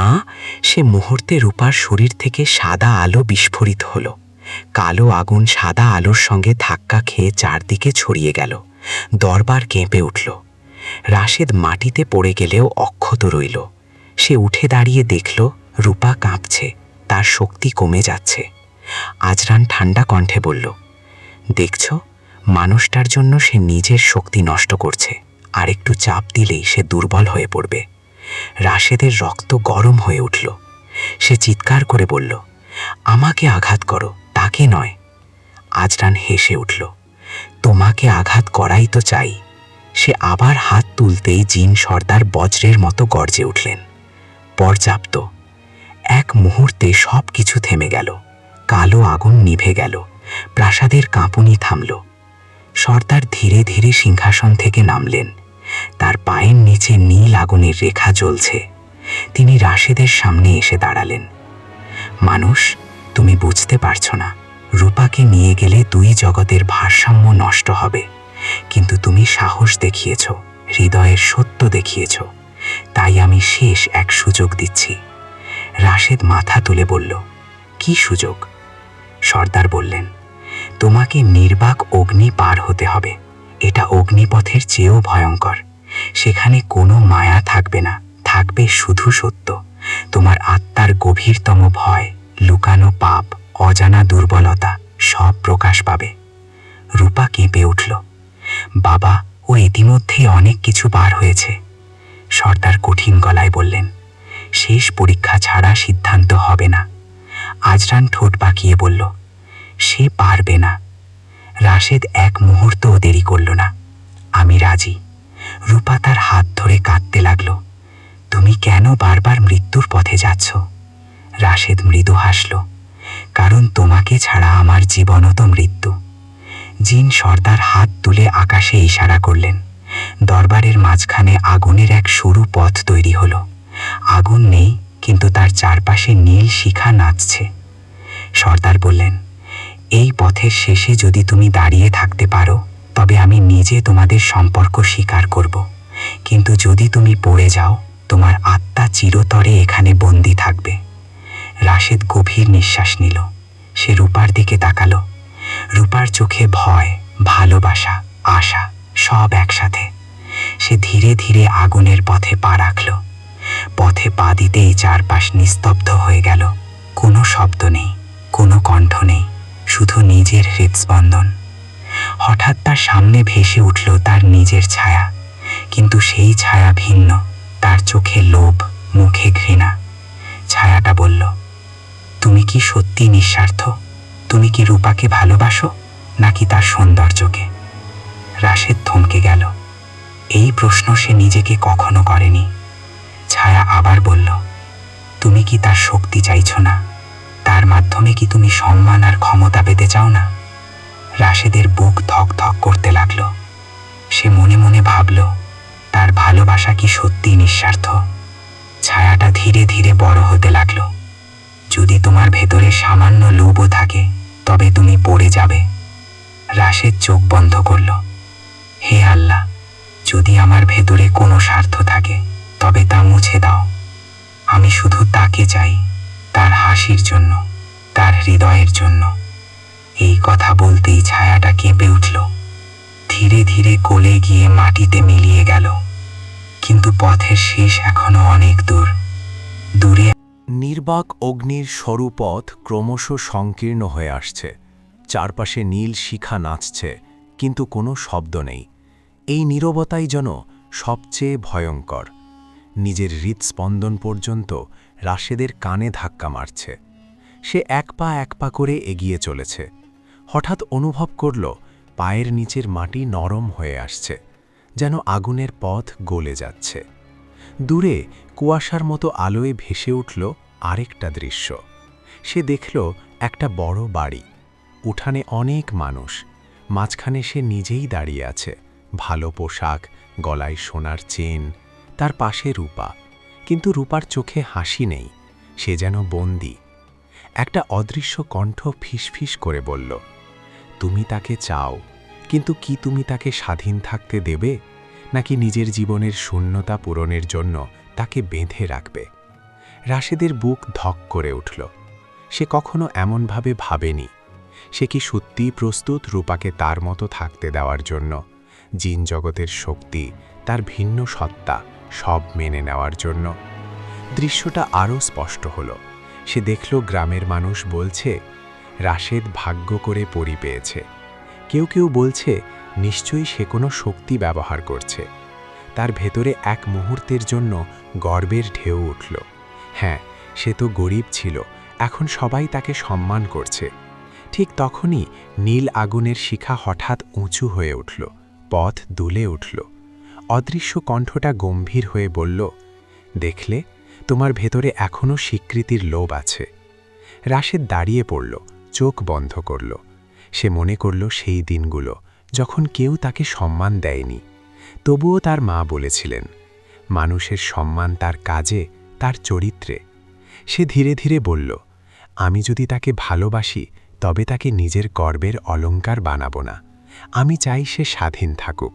সে চাইলে আমার সাথে থাকবে, না চাইলে যাবে। এই স্বীকারোক্তির সাথে সাথে দৃশ্যটা ভেঙে চূর্ণ হয়ে গেল। আগুন শান্ত হল, পথ আবার স্থির। কিন্তু এবার নতুন ভয় অপেক্ষা করছিল। পথের মাঝখানে হঠাৎ অন্ধকার ঘনীভূত হয়ে একটা আকৃতি নিল। এই আকৃতি মানুষের মতো, কিন্তু মুখ নেই, বুকের জায়গায় শূন্য গহ্বর। আকৃতিটা হাত বাড়িয়ে রাশেদের দিকে এগিয়ে এলো। হঠাৎ তার ভেতর থেকে নিজের কণ্ঠই বেরিয়ে এলো, তুই কিছুই না, তুই গরিব, তোর কোনো ভবিষ্যৎ নেই, রূপা তোকে একদিন ছেড়ে চলে যাবে। রাশেদের শরীর কেঁপে উঠল। এই ভয় সে লুকিয়ে রেখেছিল গভীরে। সে সবসময় ভাবত একদিন হয়তো রূপা বুঝবে সে মানুষের জগতে মানিয়ে নিতে পারছে না আর তাকে ছেড়ে চলে যাবে। আকৃতিটা আরও কাছে এলো। তুই তাকে ধরে রাখতে পারবি না, তোর হাতে কিছু নেই। রাশেদের চোখে জল চলে এলো। হয়তো আমার হাতে কিছু নেই, কিন্তু আমার হৃদয় আছে। সে বুক সোজা করে দাঁড়ালো। যদি সে চলে যেতে চায়, আমি তাকে আটকাবো না। ভালোবাসা মানে জোর করে ধরে রাখা নয়। এই কথা বলতেই মুখহীন আকৃতিটার বুকের শূন্য গহ্বর আলোয় ভরে উঠল। ধীরে ধীরে সেটা ধোঁয়ায় মিলিয়ে গেল। পথের শেষ প্রান্ত এখন খুব কাছে। দূরে দেখা যাচ্ছে দরবারের প্রান্তে দাঁড়িয়ে আছে রূপা। তার চোখে অশ্রু, ঠোঁটে প্রার্থনা। আর সিংহাসনের পাশে দাঁড়িয়ে আছে আজারান, তার মুখে অস্থিরতা। সে যেন বিশ্বাস করতে পারছে না একজন মানুষ এত দূর এসেছে। হঠাৎ পথের শেষ অংশ কাঁপতে শুরু করল। মাটির ফাঁক থেকে আগুনের রেখা বেরিয়ে এলো। আগুনের মাঝখানে দেখা গেল এক ভয়ঙ্কর দৃশ্য। রূপা মাটিতে পড়ে আছে, আজারান তার উপর কালো আগুন ছুড়ে দিচ্ছে। রাশেদের মাথা ঝিমঝিম করে উঠল। এটা কি মায়া নাকি সত্যি? রূপা চিৎকার করছে, রাশেদ! তার কণ্ঠে এত যন্ত্রণা, এত বাস্তবতা যে বোঝা কঠিন এটা মায়া কিনা। অদৃশ্য কণ্ঠ শেষবারের মতো বলল, এটাই শেষ পরীক্ষা। তুমি যদি পথ ছেড়ে ছুটে যাও তবে পড়ে যাবে, তুমি যদি স্থির থাকো হয়তো সে পুড়ে যাবে। রাশেদের শরীর ঠান্ডা হয়ে গেল। সে কি করবে?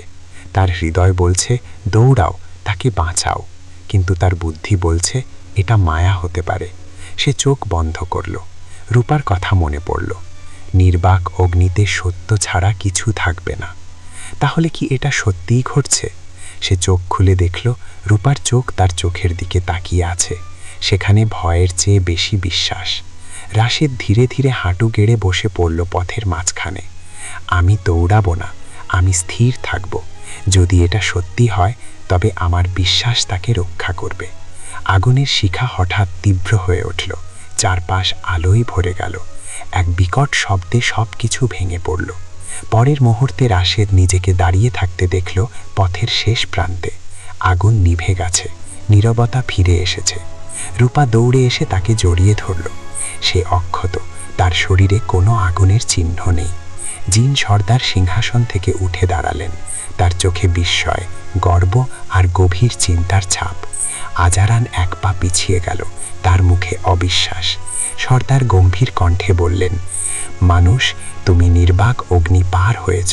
তুমি নিজের ভেতরের লোভ, ভয় আর অহংকারকে জয় করেছ। রাশেদ হাঁপাতে হাঁপাতে দাঁড়িয়ে রইল।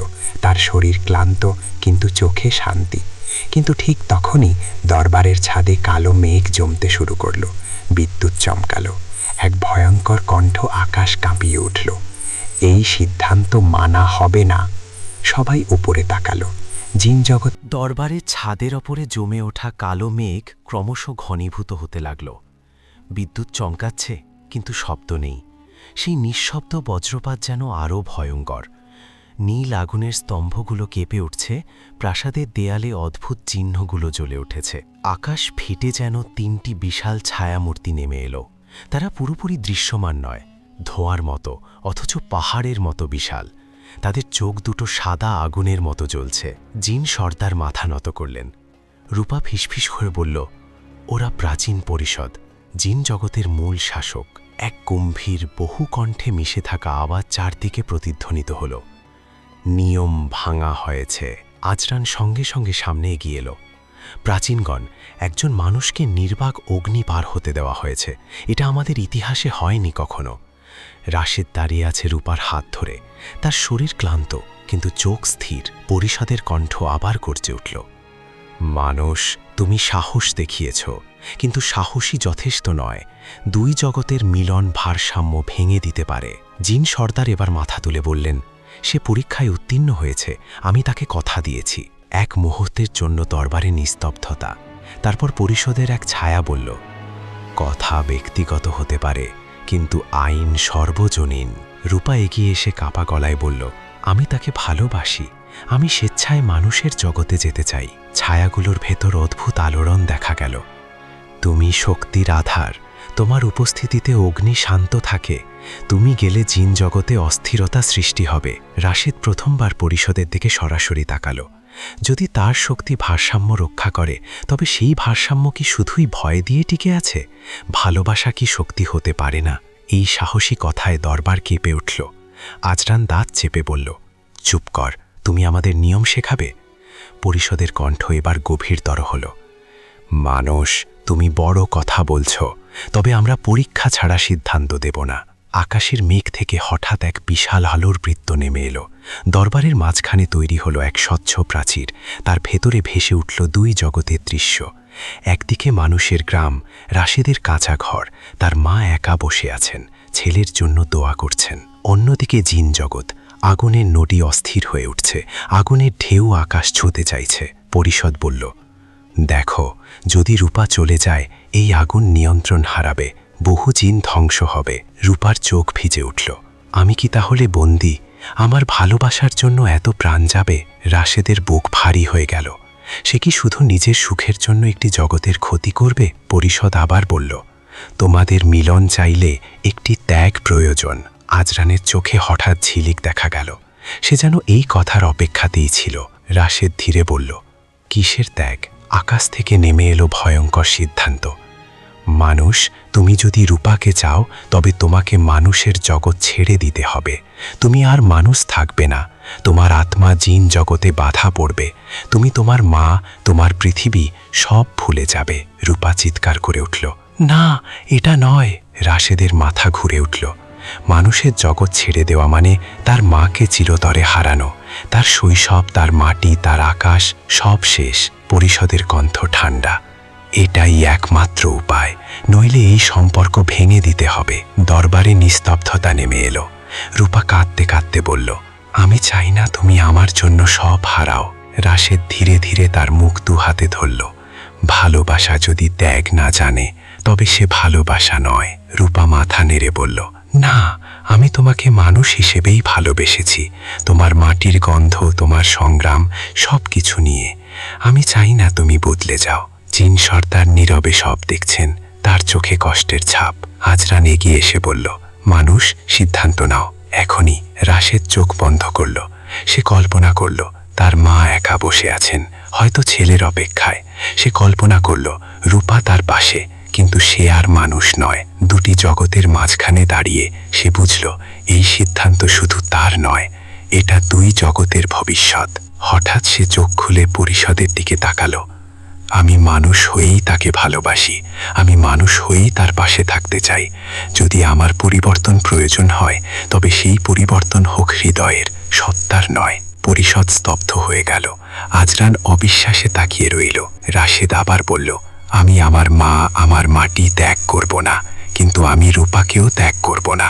যদি ভারসাম্য রক্ষা করতে হয়, তবে অন্য পথ খুঁজুন। ভালোবাসা ধ্বংসের কারণ হতে পারে না। দরবারে গভীর নীরবতা। আকাশের মেঘ ধীরে ধীরে ঘুরতে লাগল। পরিষদের এক কণ্ঠ ধীরে বলল, অদ্ভুত, একজন মানুষ আমাদের শেখাচ্ছে ভারসাম্যের নতুন অর্থ। জিন সর্দারের চোখে আশার ঝিলিক ফুটল, কিন্তু ঠিক তখনই আগুনের নদী প্রচণ্ডভাবে ফেটে উঠল। দরবার কাঁপছে। আগুনের নদী উন্মত্ত সাপের মতো ছটফট করছে। আকাশের কালো মেঘে বিদ্যুৎ চমকাচ্ছে, কিন্তু বজ্রপাত মাটিতে পড়ছে না। মনে হচ্ছে পুরো জিন জগৎ যেন নিঃশ্বাস আটকে আছে। প্রাচীন পরিষদের ছায়াগুলো বিশাল হয়ে উঠেছে। তাদের কণ্ঠ এবার আরও গভীর, আরও ভারী।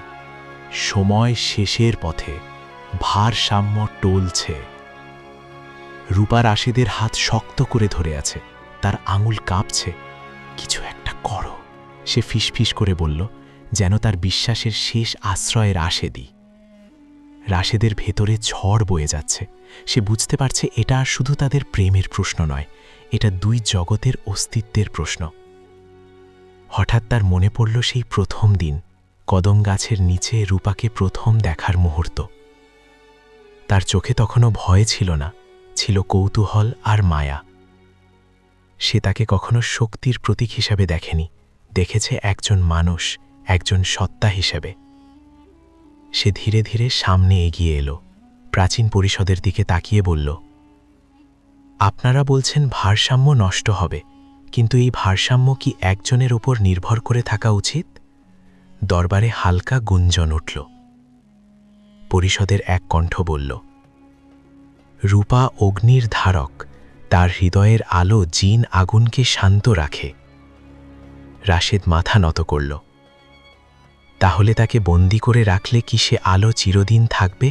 তার হৃদয় যদি কষ্টে ভরে যায়, সেই আলো কি নিভে যাবে না?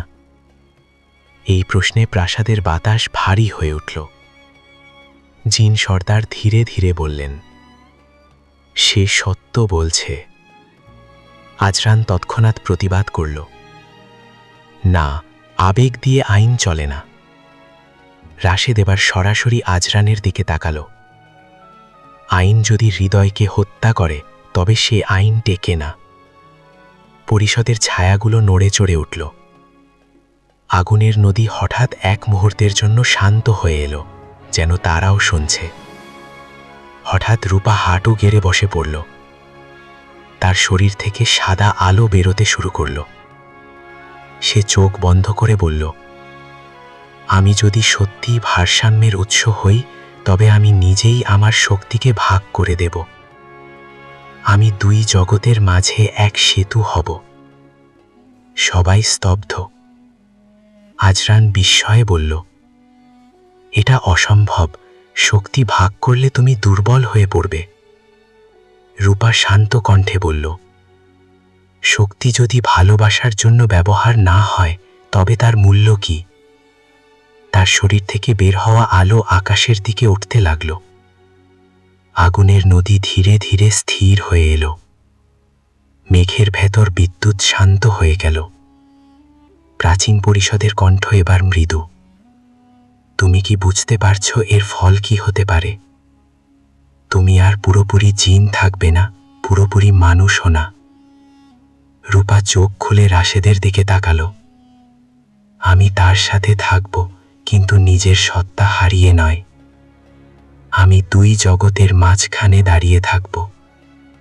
রাশেদের বুক কেঁপে উঠল। তুমি নিজের জন্য এই বোঝা নেবে না। রূপা মৃদু হাসল। ভালোবাসা একা তোমার ত্যাগে টিকে থাকতে পারে না। জিন সর্দারের চোখ ভিজে উঠল। তিনি প্রথমবার কন্যার দিকে পিতার দৃষ্টিতে তাকালেন। তুমি বড় হয়ে গেছ। প্রাচীন পরিষদ নীরব আলোচনায় ডুবে গেল। আকাশের ছায়াগুলো ধীরে ধীরে ছোট হতে লাগল। অবশেষে সেই বহু কণ্ঠে মিশে থাকা গম্ভীর আওয়াজ ভেসে এলো। সিদ্ধান্ত দেওয়া হলো। রূপা তার শক্তির এক অংশ জিন জগতে রেখে এক অংশ মানুষের জগতে বহন করবে। সে দুই জগতের সেতু হবে। কিন্তু দরবার আবার নিস্তব্ধ। মানুষ রাশেদকে শপথ করতে হবে, সে কখনো এই শক্তিকে নিজের স্বার্থে ব্যবহার করবে না। রাশেদ এক মুহূর্তও দেরি করল না। সে হাঁটু গেড়ে বসে বলল, আমি শপথ করছি। আমি তাকে ভালোবাসি তার হৃদয়ের জন্য, শক্তির জন্য নয়। আজরান দাঁড়িয়ে আছে, তার চোখে রাগ আর পরাজয়ের মিশ্র ছাপ। সে ফিসফিস করে বলল, এই সিদ্ধান্তের ফল ভালো হবে না। কিন্তু এবার কেউ তার কথা শুনল না। রূপার শরীর থেকে আলো ধীরে ধীরে স্থির হয়ে এলো। তার চেহারা বদলে গেছে সামান্য। তার চোখে এখন আগুনের হালকা আভা, কিন্তু মুখে মানুষের কোমলতা। প্রাচীন পরিষদের ছায়াগুলো ধীরে ধীরে আকাশে মিলিয়ে গেল। মেঘ সরে গেল। আগুনের নদী শান্ত। জিন সর্দার সামনে এসে দাঁড়ালেন। তিনি রাশেদের দিকে তাকিয়ে বললেন, আজ থেকে তুমি শুধু মানুষ নও, তুমি আমাদের আস্থার অংশ। রাশেদ মাথা নত করল। আমি শুধু একজন সাধারণ মানুষ থাকতে চাই। সর্দার হালকা হাসলেন। সাধারণ মানুষের হৃদয়ে অসাধারণ শক্তি। দরবারের দরজা খুলে গেল। সামনে দেখা গেল এক আলোর পথ, যা মানুষের জগতের দিকে যাচ্ছে। রূপা রাশেদের হাত ধরল। তার চোখে এখন ভয় নেই, আছে শান্তি। কিন্তু যখন তারা সেই আলোর পথে পা বাড়াতে যাবে, ঠিক তখনই দরবারের এক কোণ থেকে আজরানের ঠান্ডা কণ্ঠ ভেসে এলো, যুদ্ধ শেষ হয়নি। ভোরের আলো এখনো পুরোপুরি ফোটেনি। পূর্ব দিগন্তে হালকা লালচে আভা ছড়িয়ে পড়েছে। চারদিক নিস্তব্ধ। পাখিরা এখনো পুরোপুরি জেগে ওঠেনি। বাতাসে এক ধরনের অদ্ভুত ভারী অনুভূতি। আরিফ সারা রাত ঘুমাতে পারেনি। পরীকে হারানোর ভয়, জিন সর্দারের অভিশাপ, নিজের অসহায়ত্ব, সব মিলিয়ে তার বুকটা যেন পাথর হয়ে আছে। হঠাৎ দরজায় ধীরে ধীরে টোকা পড়ল। টোকাটা ছিল খুব হালকা, কিন্তু সেই শব্দে আরিফের বুক ধড়ফড় করে উঠল। সে দরজা খুলতেই দেখল সামনে দাঁড়িয়ে আছে এক অচেনা বৃদ্ধ ফকির। সাদা লম্বা দাড়ি, মাথায় পুরনো পাগড়ি, হাতে লাঠি, চোখ দুটো অদ্ভুত শান্ত। ফকির বললেন, তুমি কি আরিফ? আরিফ অবাক হয়ে বলল, জি, আপনি কে? ফকির মৃদু হাসলেন, আমি তোমার শত্রু নই।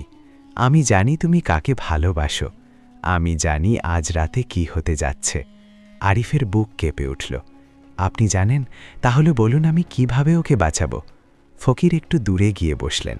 বললেন, তোমার ভালোবাসা সত্যি, কিন্তু সত্যিকারের ভালোবাসার পরীক্ষা এখনো শেষ হয়নি। আরিফ অধীর হয়ে বলল, আমি যে কোনো পরীক্ষা দিতে রাজি। ফকির ধীরে বললেন, আজ রাতে পূর্ণিমা। ঠিক মধ্যরাতে জিন সর্দার শেষ শক্তি দিয়ে পরীকে নিয়ে যাওয়ার চেষ্টা করবে। তুমি যদি তাকে থামাতে চাও, তাহলে তোমাকে তোমার প্রাণের ভয় ভুলে এক কাজ করতে হবে। কি কাজ? গ্রামের পশ্চিম প্রান্তে যে পুরনো বটগাছটা আছে, তার নিচে একটা পুরনো কবর আছে। সেই কবরের ভেতর লুকানো আছে নূরের তাবিজ। সেটা যদি তুমি এনে পরীর গলায় পরাতে পারো, তাহলে কোনো জিন, কোনো অশুভ শক্তি তাকে ছুঁতে পারবে না।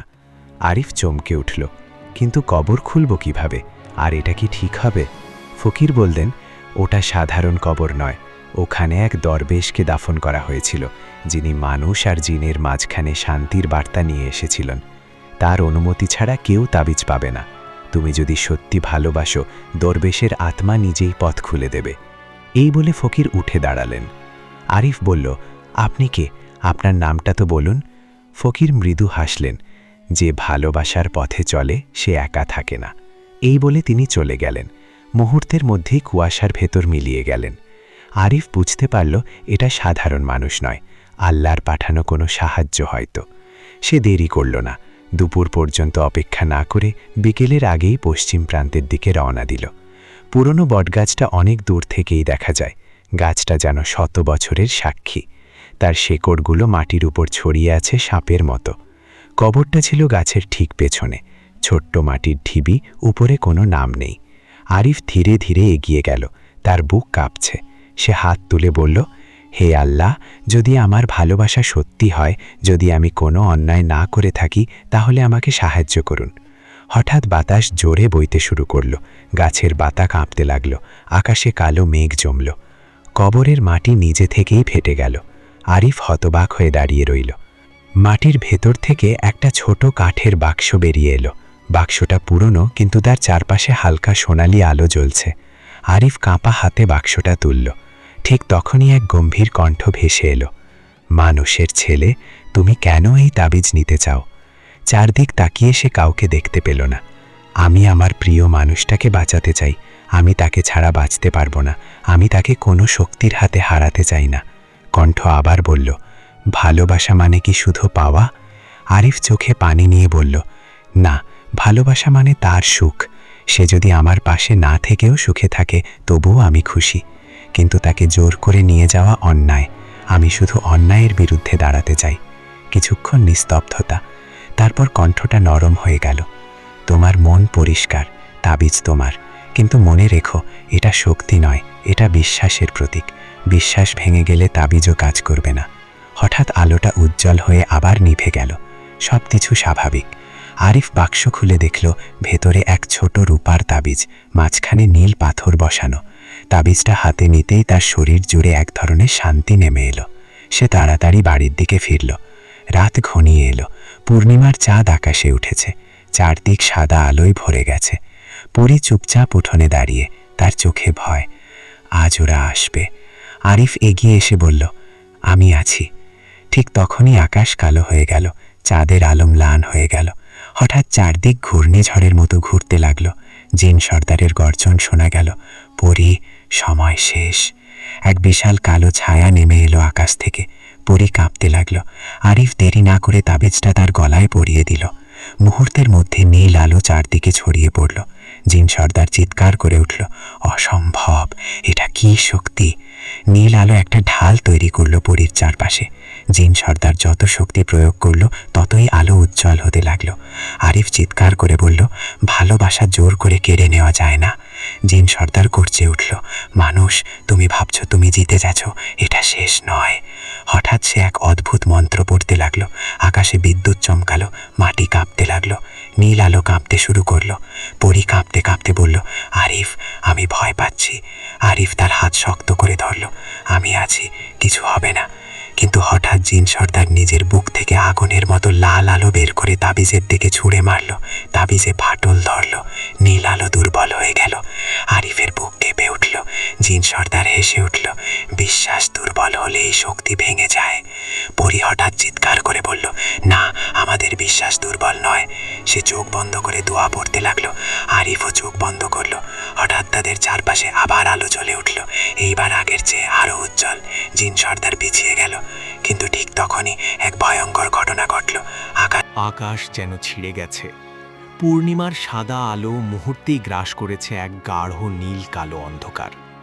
সেই অদ্ভুত দরজা, যেন আকাশের বুকে জ্বলন্ত ক্ষত, ধীরে ধীরে আরও বড় হতে লাগল। সেখান থেকে বেরোতে লাগল বিশাল ডানাওয়ালা ছায়ামূর্তি। তাদের শরীর মানুষের মতো, কিন্তু চোখে আগুনের শিখা। চারদিকে শীতল বাতাস বয়ে গেল, যেন সময় নিজেই থেমে গেছে। জিন সর্দার পিছিয়ে গেল এক ধাপ। তার কণ্ঠে প্রথমবারের মতো ভয় শোনা গেল। ওরা প্রাচীন রক্ষী, এত দ্রুত কেন এলো? পরী কাপা গলায় বলল, ওরা আমার জগতের প্রহরী। মানুষ আর পরীর সীমা ভেঙে গেলে, ভারসাম্য নষ্ট হলে ওরা আসে। আজকের লড়াই শুধু তোমার আর জিন সর্দারের নয় আরিফ, এটা দুই জগতের প্রশ্ন। আরিফ শক্ত করে তার হাত ধরল। আমি কাউকে কষ্ট দিতে চাই না, আমি শুধু তোমাকে ভালোবাসি। প্রথম ছায়ামূর্তিটি মাটিতে নামল। তার পায়ের ছোঁয়ায় মাটি ফেটে গেল। কণ্ঠ ছিল বজ্রের মতো গভীর। পরিজাতের কন্যা, তুমি কি মানব লোকে নিজের ইচ্ছায় অবস্থান করছো? পরী মাথা তুলে বলল, হ্যাঁ, আমি কারো প্রভাবে নই, আমি ভালোবেসেছি। দ্বিতীয় রক্ষী বলল, ভালোবাসা সীমা মানে না, কিন্তু নিয়ম ভাঙার মূল্য আছে। জিন সর্দার সুযোগ বুঝে গর্জে উঠল, দেখলে, মানুষকে ভালোবেসে তুমি শুধু নিজের নয়, আমাদের জগতেরও সর্বনাশ ডেকে এনেছ। আরিফ এগিয়ে এসে বলল, থামুন, আমি দায় নেব। যদি শাস্তি দিতে হয় আমাকে দিন, কিন্তু ওকে জোর করে নিয়ে যাবেন না। রক্ষীদের চোখ একসাথে তার দিকে ঘুরে গেল। তাদের দৃষ্টি যেন বুকের ভেতর ঢুকে মন পড়তে পারছে। এক রক্ষী বলল, মানুষের ছেলে, তুমি জানো না তুমি কি চাইছ। পরী আর মানুষের মিলনে ভারসাম্য নষ্ট হয়। তোমাদের আয়ু আলাদা, শক্তি আলাদা, নিয়তি আলাদা। আরিফ শান্ত কণ্ঠে বলল, নিয়তি যদি আলাদা হয় তবে কেন আমাদের হৃদয় এক হলো? কথাটা শুনে মুহূর্তের জন্য নিস্তব্ধতা নেমে এলো। পরী চোখে জল নিয়ে বলল, আমি ফিরে যেতে চাই না। আমি মানুষের কষ্ট দেখেছি, তাদের ভালোবাসা দেখেছি। এখানে দুঃখ আছে, কিন্তু সত্যিকারের অনুভূতিও আছে। জিন সর্দার চিৎকার করে উঠল, ওকে থামাও, সে নিজের জাতের বিরুদ্ধে যাচ্ছে। প্রথম রক্ষী হাত তুলে আকাশে অদ্ভুত চিহ্ন আঁকল। মুহূর্তেই সময় যেন থেমে গেল, বাতাস স্থির। জিন সর্দার, আরিফ, পরী সবাই স্থির হয়ে গেল, শুধু রক্ষীরা চলাফেরা করতে পারছে। এক রক্ষী পরীর সামনে এসে নরম গলায় বলল, শেষবার জিজ্ঞেস করছি, তুমি কি নিশ্চিত? মানুষকে বেছে নিলে তোমার শক্তি কমে যাবে, তুমি মরণশীল হবে। পরীর চোখে অশ্রু ঝিলমিল করল। শক্তি দিয়ে কি করব? যদি হৃদয় খালি থাকে, আমি তার সঙ্গে সাধারণ জীবন চাই, কষ্ট থাকুক কিন্তু সত্য থাকুক। রক্ষীরা একে অপরের দিকে তাকালো। হঠাৎ সময় আবার চলতে শুরু করলো। প্রথম রক্ষী ঘোষণা করল, জিন সর্দার, তুমি সীমা ভেঙে বল প্রয়োগ করেছ, তোমার শক্তি সাময়িকভাবে হরণ করা হলো। মুহূর্তেই জিন সর্দারের শরীর থেকে কালো আগুন বেরিয়ে আকাশে মিলিয়ে গেল। সে হাঁটু গেড়ে বসে পড়ল। সে গর্জে উঠল, এটা অন্যায়। রক্ষী বলল, অন্যায় তুমি শুরু করেছ। তারপর রক্ষীর দৃষ্টি গেল আরিফ ও পরীর দিকে। মানুষ ও পরী, তোমাদের সামনে দুই পথ। এক, এখনই আলাদা হয়ে যাও আর সব স্বাভাবিক হবে। দুই, একসাথে থাকো কিন্তু তোমাদের জীবন হবে পরীক্ষায় ভরা। পরী তার অতি প্রাকৃত শক্তি হারাবে, মানুষ হবে তার একমাত্র আশ্রয়। আরিফ এক মুহূর্তও দেরি করল না। আমি ওকে ছাড়া কিছু চাই না। পরী তার হাত শক্ত করে ধরল। আমিও। হঠাৎ আকাশে প্রচণ্ড আলো ঝলসে উঠল। পরীর ডানাগুলো, যেগুলো এতদিন অদৃশ্য থাকলেও তার শক্তির প্রতীক ছিল, হালকা আভায় ফুটে উঠল। তারপর ধীরে ধীরে সেই আলো নিভে গেল। ডানাগুলো মিলিয়ে গেল চিরতরে। পরী মাটিতে পড়ে গেল। আরিফ ছুটে তাকে জড়িয়ে ধরল। পরী, চোখ খোলো। রক্ষীদের কণ্ঠ ভেসে এলো। আজ থেকে সে সাধারণ মানবী। তার জীবন তোমার মতোই ক্ষণস্থায়ী। তাকে রক্ষা করা এখন তোমার দায়িত্ব। আকাশের দরজাটা ধীরে ধীরে বন্ধ হতে লাগল। রক্ষীরা একে একে মিলিয়ে গেল। সবকিছু আবার স্বাভাবিক। পূর্ণিমার আলো ফিরে এলো। জিন সর্দার মাটিতে বসে, শক্তিহীন, রাগে কাঁপছে। সে ফিসফিস করে বলল, তোমরা ভাবছ সব শেষ? আমি অপেক্ষা করব, সময় বদলাবে। কিন্তু তার কণ্ঠ দুর্বল। আরিফ শুধু পরীর দিকে তাকিয়ে আছে। তার নিঃশ্বাস চলছে, কিন্তু খুব ধীরে। কিছুক্ষণ পর পরী চোখ খুলল। তার চোখে আর আগের মতো অদ্ভুত জ্যোতি নেই। এখন সেখানে মানুষের কোমলতা। সে মৃদু হেসে বলল, আমি এখন সত্যি তোমার মতো। আরিফের চোখে পানি চলে এলো। তুমি সব ছেড়ে দিলে। পরী বলল, আমি কিছু হারাইনি, আমি পেয়েছি। সেই রাতের পর গ্রাম যেন নতুন করে শ্বাস নিল। কিন্তু সুখের পথ কখনো সহজ নয়। পরী এখন দুর্বল। সাধারণ মানুষের মতোই ক্ষুধা লাগে, ক্লান্ত হয়, অসুস্থ হয়। আরিফ দিনমজুরের কাজ করে, কষ্ট করে সংসার চালায়। গ্রামের মানুষ নানা কথা বলতে শুরু করল। ও মেয়ে হঠাৎ এলো কোথা থেকে? কেন তার চোখ এত আলাদা ছিল আগে? ও কি সত্যিই মানুষ? কথা, সন্দেহ, ঈর্ষা সব শুরু হলো। এক রাতে পরী চুপচাপ বলল, আরিফ, যদি কখনো আমার কারণে তোমার কষ্ট হয়, আমাকে ছেড়ে দিও। আরিফ দৃঢ় গলায় বলল, ভালোবাসা ত্যাগ নয়, আমরা একসাথে লড়ব। কিন্তু দূরে, অন্ধকারের ভেতর, শক্তিহীন হলে ভোরের আলো ধীরে ধীরে গ্রামটাকে জাগিয়ে তুলছিল, কিন্তু আরিফের ঘরে সেই আলো কোনো উষ্ণতা আনতে পারল না। পরী মাটির মেঝেতে পাতানো পুরনো কাঁথার উপর শুয়ে আছে। তার শ্বাস চলছে, কিন্তু দুর্বল। মানুষের শরীর, যেটা সে সদ্য পেয়েছে, তার জন্য এখনও নতুন, অচেনা। আরিফ সারা রাত এক মুহূর্তও ঘুমায়নি। পরীর কপালে ভেজা কাপড় বদলেছে বারবার, আগুনের মতো জ্বর। কখনো সে কেঁপে উঠছে, কখনো অস্পষ্টভাবে কিছু বলছে। আরিফ, আলোটা নিভে যাচ্ছে। পরীর ফিসফিস শব্দে আরিফের বুক কেঁপে উঠল। না, কিছু নিববে না, আমি আছি। কিন্তু সে নিজেও জানে সে অসহায়। তার হাতে টাকা নেই, ওষুধ নেই, শুধু ভালোবাসা আছে। সূর্য ওঠার সঙ্গে সঙ্গে গ্রামে গুঞ্জন শুরু হলো। ওই মেয়েটা নাকি ভয়ঙ্কর অসুস্থ। শোনা যাচ্ছে ও নাকি মানুষ না। আরিফ সর্বনাশ ডেকে এনেছে। কেউ কেউ করুণায় তাকায়, কেউ ভয় পায়, কেউ সুযোগ খোঁজে। আরিফ পাশের বাড়ির কাদে চাচার কাছে গেল। চাচা, একটু সাহায্য করবেন? পরী খুব অসুস্থ। কাদে চাচা মাথা নেড়ে বললেন, বাবা, আমি চাই সাহায্য করতে, কিন্তু গ্রামের লোকেরা ভয় পাচ্ছে। কেউ বলছে মেয়েটার শরীরে অশুভ আছে। আরিফ হতাশ হয়ে ফিরে এলো। বেলা বাড়ার সঙ্গে সঙ্গে পরীর অবস্থা খারাপ হতে লাগল। তার ঠোঁট শুকিয়ে গেছে, চোখ হাত খোলা। হঠাৎ সে আরিফের হাত চেপে ধরল। আমার কথা শোনো, যদি কিছু হয়ে যায়। চুপ করো, আরিফ কাপা গলায় বলল, এরকম কথা বলো না। পরী কষ্ট করে হাসল। আমি জানতাম মানুষের জীবন কঠিন, কিন্তু তোমার পাশে থাকলে এই কষ্টও সুন্দর। এই কথার মধ্যেই বাইরে হইচই শুরু হলো। ও মেয়েটাকে বের করো, গ্রামে অশান্তি ছড়াচ্ছে। কিছু লোক লাঠি সোটা নিয়ে আরিফের উঠোনে ঢুকে পড়ল। গ্রামের মাতব্বর গলা চড়িয়ে বলল, আরিফ, আমরা আর ঝুঁকি নিতে পারি না, ওই মেয়েটাকে গ্রাম ছাড়তে হবে। আরিফ দরজার সামনে দাঁড়িয়ে বলল, ও অসুস্থ, এখন বের করলেও মারা যাবে। একজন চেঁচিয়ে উঠল, মরুক, কিন্তু আমাদের গ্রাম বাঁচুক। ঠিক তখনই অদ্ভুত একটা ঘটনা ঘটল। হঠাৎ বাতাস ভারী হয়ে উঠল, আকাশে মেঘ জমল, দিনের আলো ম্লান হয়ে গেল। এক বৃদ্ধা ধীরে ধীরে সামনে এগিয়ে এলো। গ্রামের সবাই তাকে চেনে, মালিকা ফকিরনি। সে বহু বছর ধরে জঙ্গলে থাকে, অদ্ভুত কথা বলে। সে পরীর দিকে তাকিয়ে বলল, এই মেয়ে অশুভ নয়, এই মেয়ে ত্যাগের ফল। মাতব্বর অবাক হয়ে বলল, তুই কি জানিস? ফকিরনি ধীরে বলল, যে নিজের শক্তি ছেড়ে ভালোবাসাকে বেছে নেয় সে অশুভ হয় না। কিন্তু পরীক্ষা শেষ হয়নি। সবাই চুপ। ফকিরনি আরিফের দিকে তাকালো। ছেলে, যদি সত্যি ওকে বাঁচাতে চাস, আজ রাতের আগেই এক কাজ করতে হবে। কি কাজ? আরিফের চোখ জ্বলজ্বল করল। পরী তার শক্তি হারিয়েছে, কিন্তু তার আত্মার বন্ধন এখনও ভাঙেনি। জিন সর্দার দুর্বল হলেও পুরোপুরি শেষ হয়নি। এই জ্বর তার শেষ চেষ্টা। আজ সূর্যাস্তের আগে যদি মানতের পানি এনে তাকে খাওয়াতে পারিস, সে বাঁচবে। মানতের পানি কোথায়? ফকিরনি আকাশের দিকে তাকালো। পাহাড়ের ওপারের কালো ঝর্ণায়। সূর্যাস্তের আগে পৌঁছাতে না পারলে সব শেষ। এই কথা বলেই সে চলে গেল। গ্রামের লোকেরা ভয়ে পিছিয়ে গেল, কেউ আর বাধা দিল না। আরিফ এক মুহূর্ত দেরি করল না। পরীর কপালে শেষবারের মতো হাত রেখে বলল, আমি ফিরে আসব, তুমি অপেক্ষা করো। সে দৌড়াতে শুরু করল। পাহাড়ের পথ কঠিন, পা কেটে যাচ্ছে, নিঃশ্বাস ভারী, কিন্তু সে থামছে না। দূরে কালো ঝর্ণার গর্জন শোনা যাচ্ছে।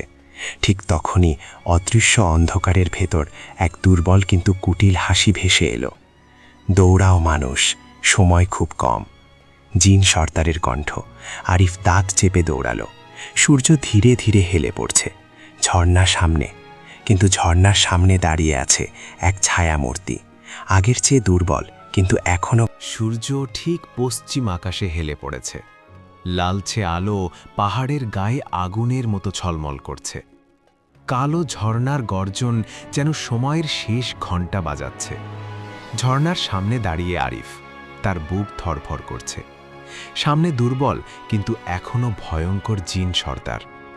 জিন সর্দার কুটিল হাসি দিয়ে বলল, তুই ভাবছিস ভালোবাসা সব জয় করবে? মানুষ, তোর সময় শেষ হয়ে যাচ্ছে। আরিফ দাঁত চেপে বলল, সময় শেষ হলেও আমি থামব না। সে এক পা এগিয়ে গেল। ঝর্ণার সাদা আলো তার মুখে পড়ল। মনে হলো আলোর ভেতর থেকে কেউ তাকে সাহস দিচ্ছে। জিন সর্দার হাত তুলতেই বাতাস ঝড়ের মতো বইতে লাগল। পাথর উঠছে, গাছ দুলছে। কিন্তু আরিফ চোখ বন্ধ করে শুধু একটা কথাই বলল, হে আল্লাহ, যদি আমার ভালোবাসা সত্যি হয়, আমাকে শক্তি দিন। হঠাৎ ঝর্ণার পানি প্রবলভাবে জ্বলে উঠল। কালো রং সরে গিয়ে স্বচ্ছ আলো বেরিয়ে এলো। জিন সর্দার চিৎকার করে উঠল, না, এটা হতে পারে না। আলোর ঝলক তাকে পিছনে ছুঁড়ে ফেলল। সে মাটিতে পড়ে কাঁপতে লাগল। তার শক্তি পুরোপুরি ভেঙে যাচ্ছে। আরিফ সুযোগ বুঝে ঝর্ণার পানি হাতে ভরে ছোট বোতলে নিল। সূর্য প্রায় অস্ত যাচ্ছে।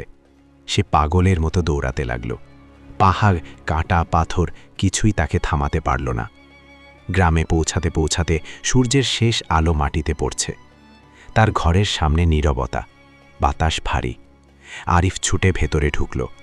পরী প্রায় অচেতন। সে কাঁপা হাতে পরীর ঠোঁটে পানি ছোঁয়ালো।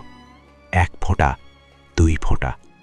হঠাৎ পরীর শরীর কেঁপে উঠল। ঘরের ভেতর নরম আলো ছড়িয়ে পড়ল। বাতাসে অদ্ভুত সুগন্ধ। পরী ধীরে ধীরে চোখ খুলল। তার চোখে এখন মানুষের কোমলতা, কিন্তু ভেতরে গভীর শান্তি। সে মৃদু হেসে বলল, তুমি ফিরেছ। আরিফ কাঁদতে কাঁদতে বলল, আমি কথা দিয়েছিলাম। ঠিক তখনই বাইরে বজ্রপাতের মতো শব্দ হলো। দূরে কোথাও জিন সর্দারের শেষ আর্তচিৎকার শোনা গেল। তার কণ্ঠ মিলিয়ে গেল অন্ধকারে। অশুভ শক্তির অবসান। সবকিছু শান্ত। পরী উঠে বসার চেষ্টা করল। এবার তার শরীর স্বাভাবিক, জ্বর নেই। সে বলল, আজ থেকে আমি পুরোপুরি মানুষ। আমার শক্তি নেই, কিন্তু তোমার ভালোবাসা আছে। আরিফ তার হাত ধরে বলল, শক্তি দিয়ে সংসার হয় না, বিশ্বাস দিয়ে হয়। দিন কেটে গেল। গ্রামের মানুষ ধীরে ধীরে সব ভুলে গেল। তারা দেখল পরী সাধারণ মেয়ের মতো কাজ করছে, হাসছে, কাঁদছে। আরিফ এখনও দিনমজুর, কিন্তু তার চোখে এখন গর্ব। কারণ সে শুধু প্রেম জিতেনি, সে বিশ্বাস জিতেছে। এক সন্ধ্যায় মাঠের ধারে দাঁড়িয়ে সূর্যাস্ত দেখছিল তারা। পরী বলল, যদি আবার জন্ম হয়। আরিফ হাসল, তাহলে আবার খুঁজে নেব। আকাশে পূর্ণিমার চাঁদ উঠল। এইবার কোনো অশুভ ছায়া নেই, শুধু ভালোবাসার আলো। এই ছিল অসহায় দিনমজুর ছেলের সাথে সুন্দরী পরীর প্রেমের কাহিনী। ত্যাগ, পরীক্ষা, বিশ্বাস আর ভালোবাসার এক দীর্ঘ পথ চলা। প্রিয় দর্শক ও শ্রোতারা, আপনারা শুনছিলেন এই আবেগময়, রহস্যময় ও হৃদয়স্পর্শী এই গল্পটি আর যে মিজুয়ের কণ্ঠে, আপনাদের প্রিয় ইউটিউব চ্যানেল MS স্টোরি বক্সে। যদি গল্পটি আপনার হৃদয় ছুঁয়ে থাকে, যদি আরিফ আর পরীর ভালোবাসা আপনাকে একটুও আবেগী করে তোলে, তাহলে এখনই ভিডিওটিতে একটা লাইক দিন। কমেন্ট করে জানান আপনাকে কেমন লাগলো এই শেষ অধ্যায়। শেয়ার করুন আপনার বন্ধুদের সাথে। আর অবশ্যই MS স্টোরি বক্স চ্যানেলটি সাবস্ক্রাইব করে পাশে থাকুন, কারণ সামনে আসছে আরও নতুন রহস্যময় ইসলামিক থিম, ভালোবাসা।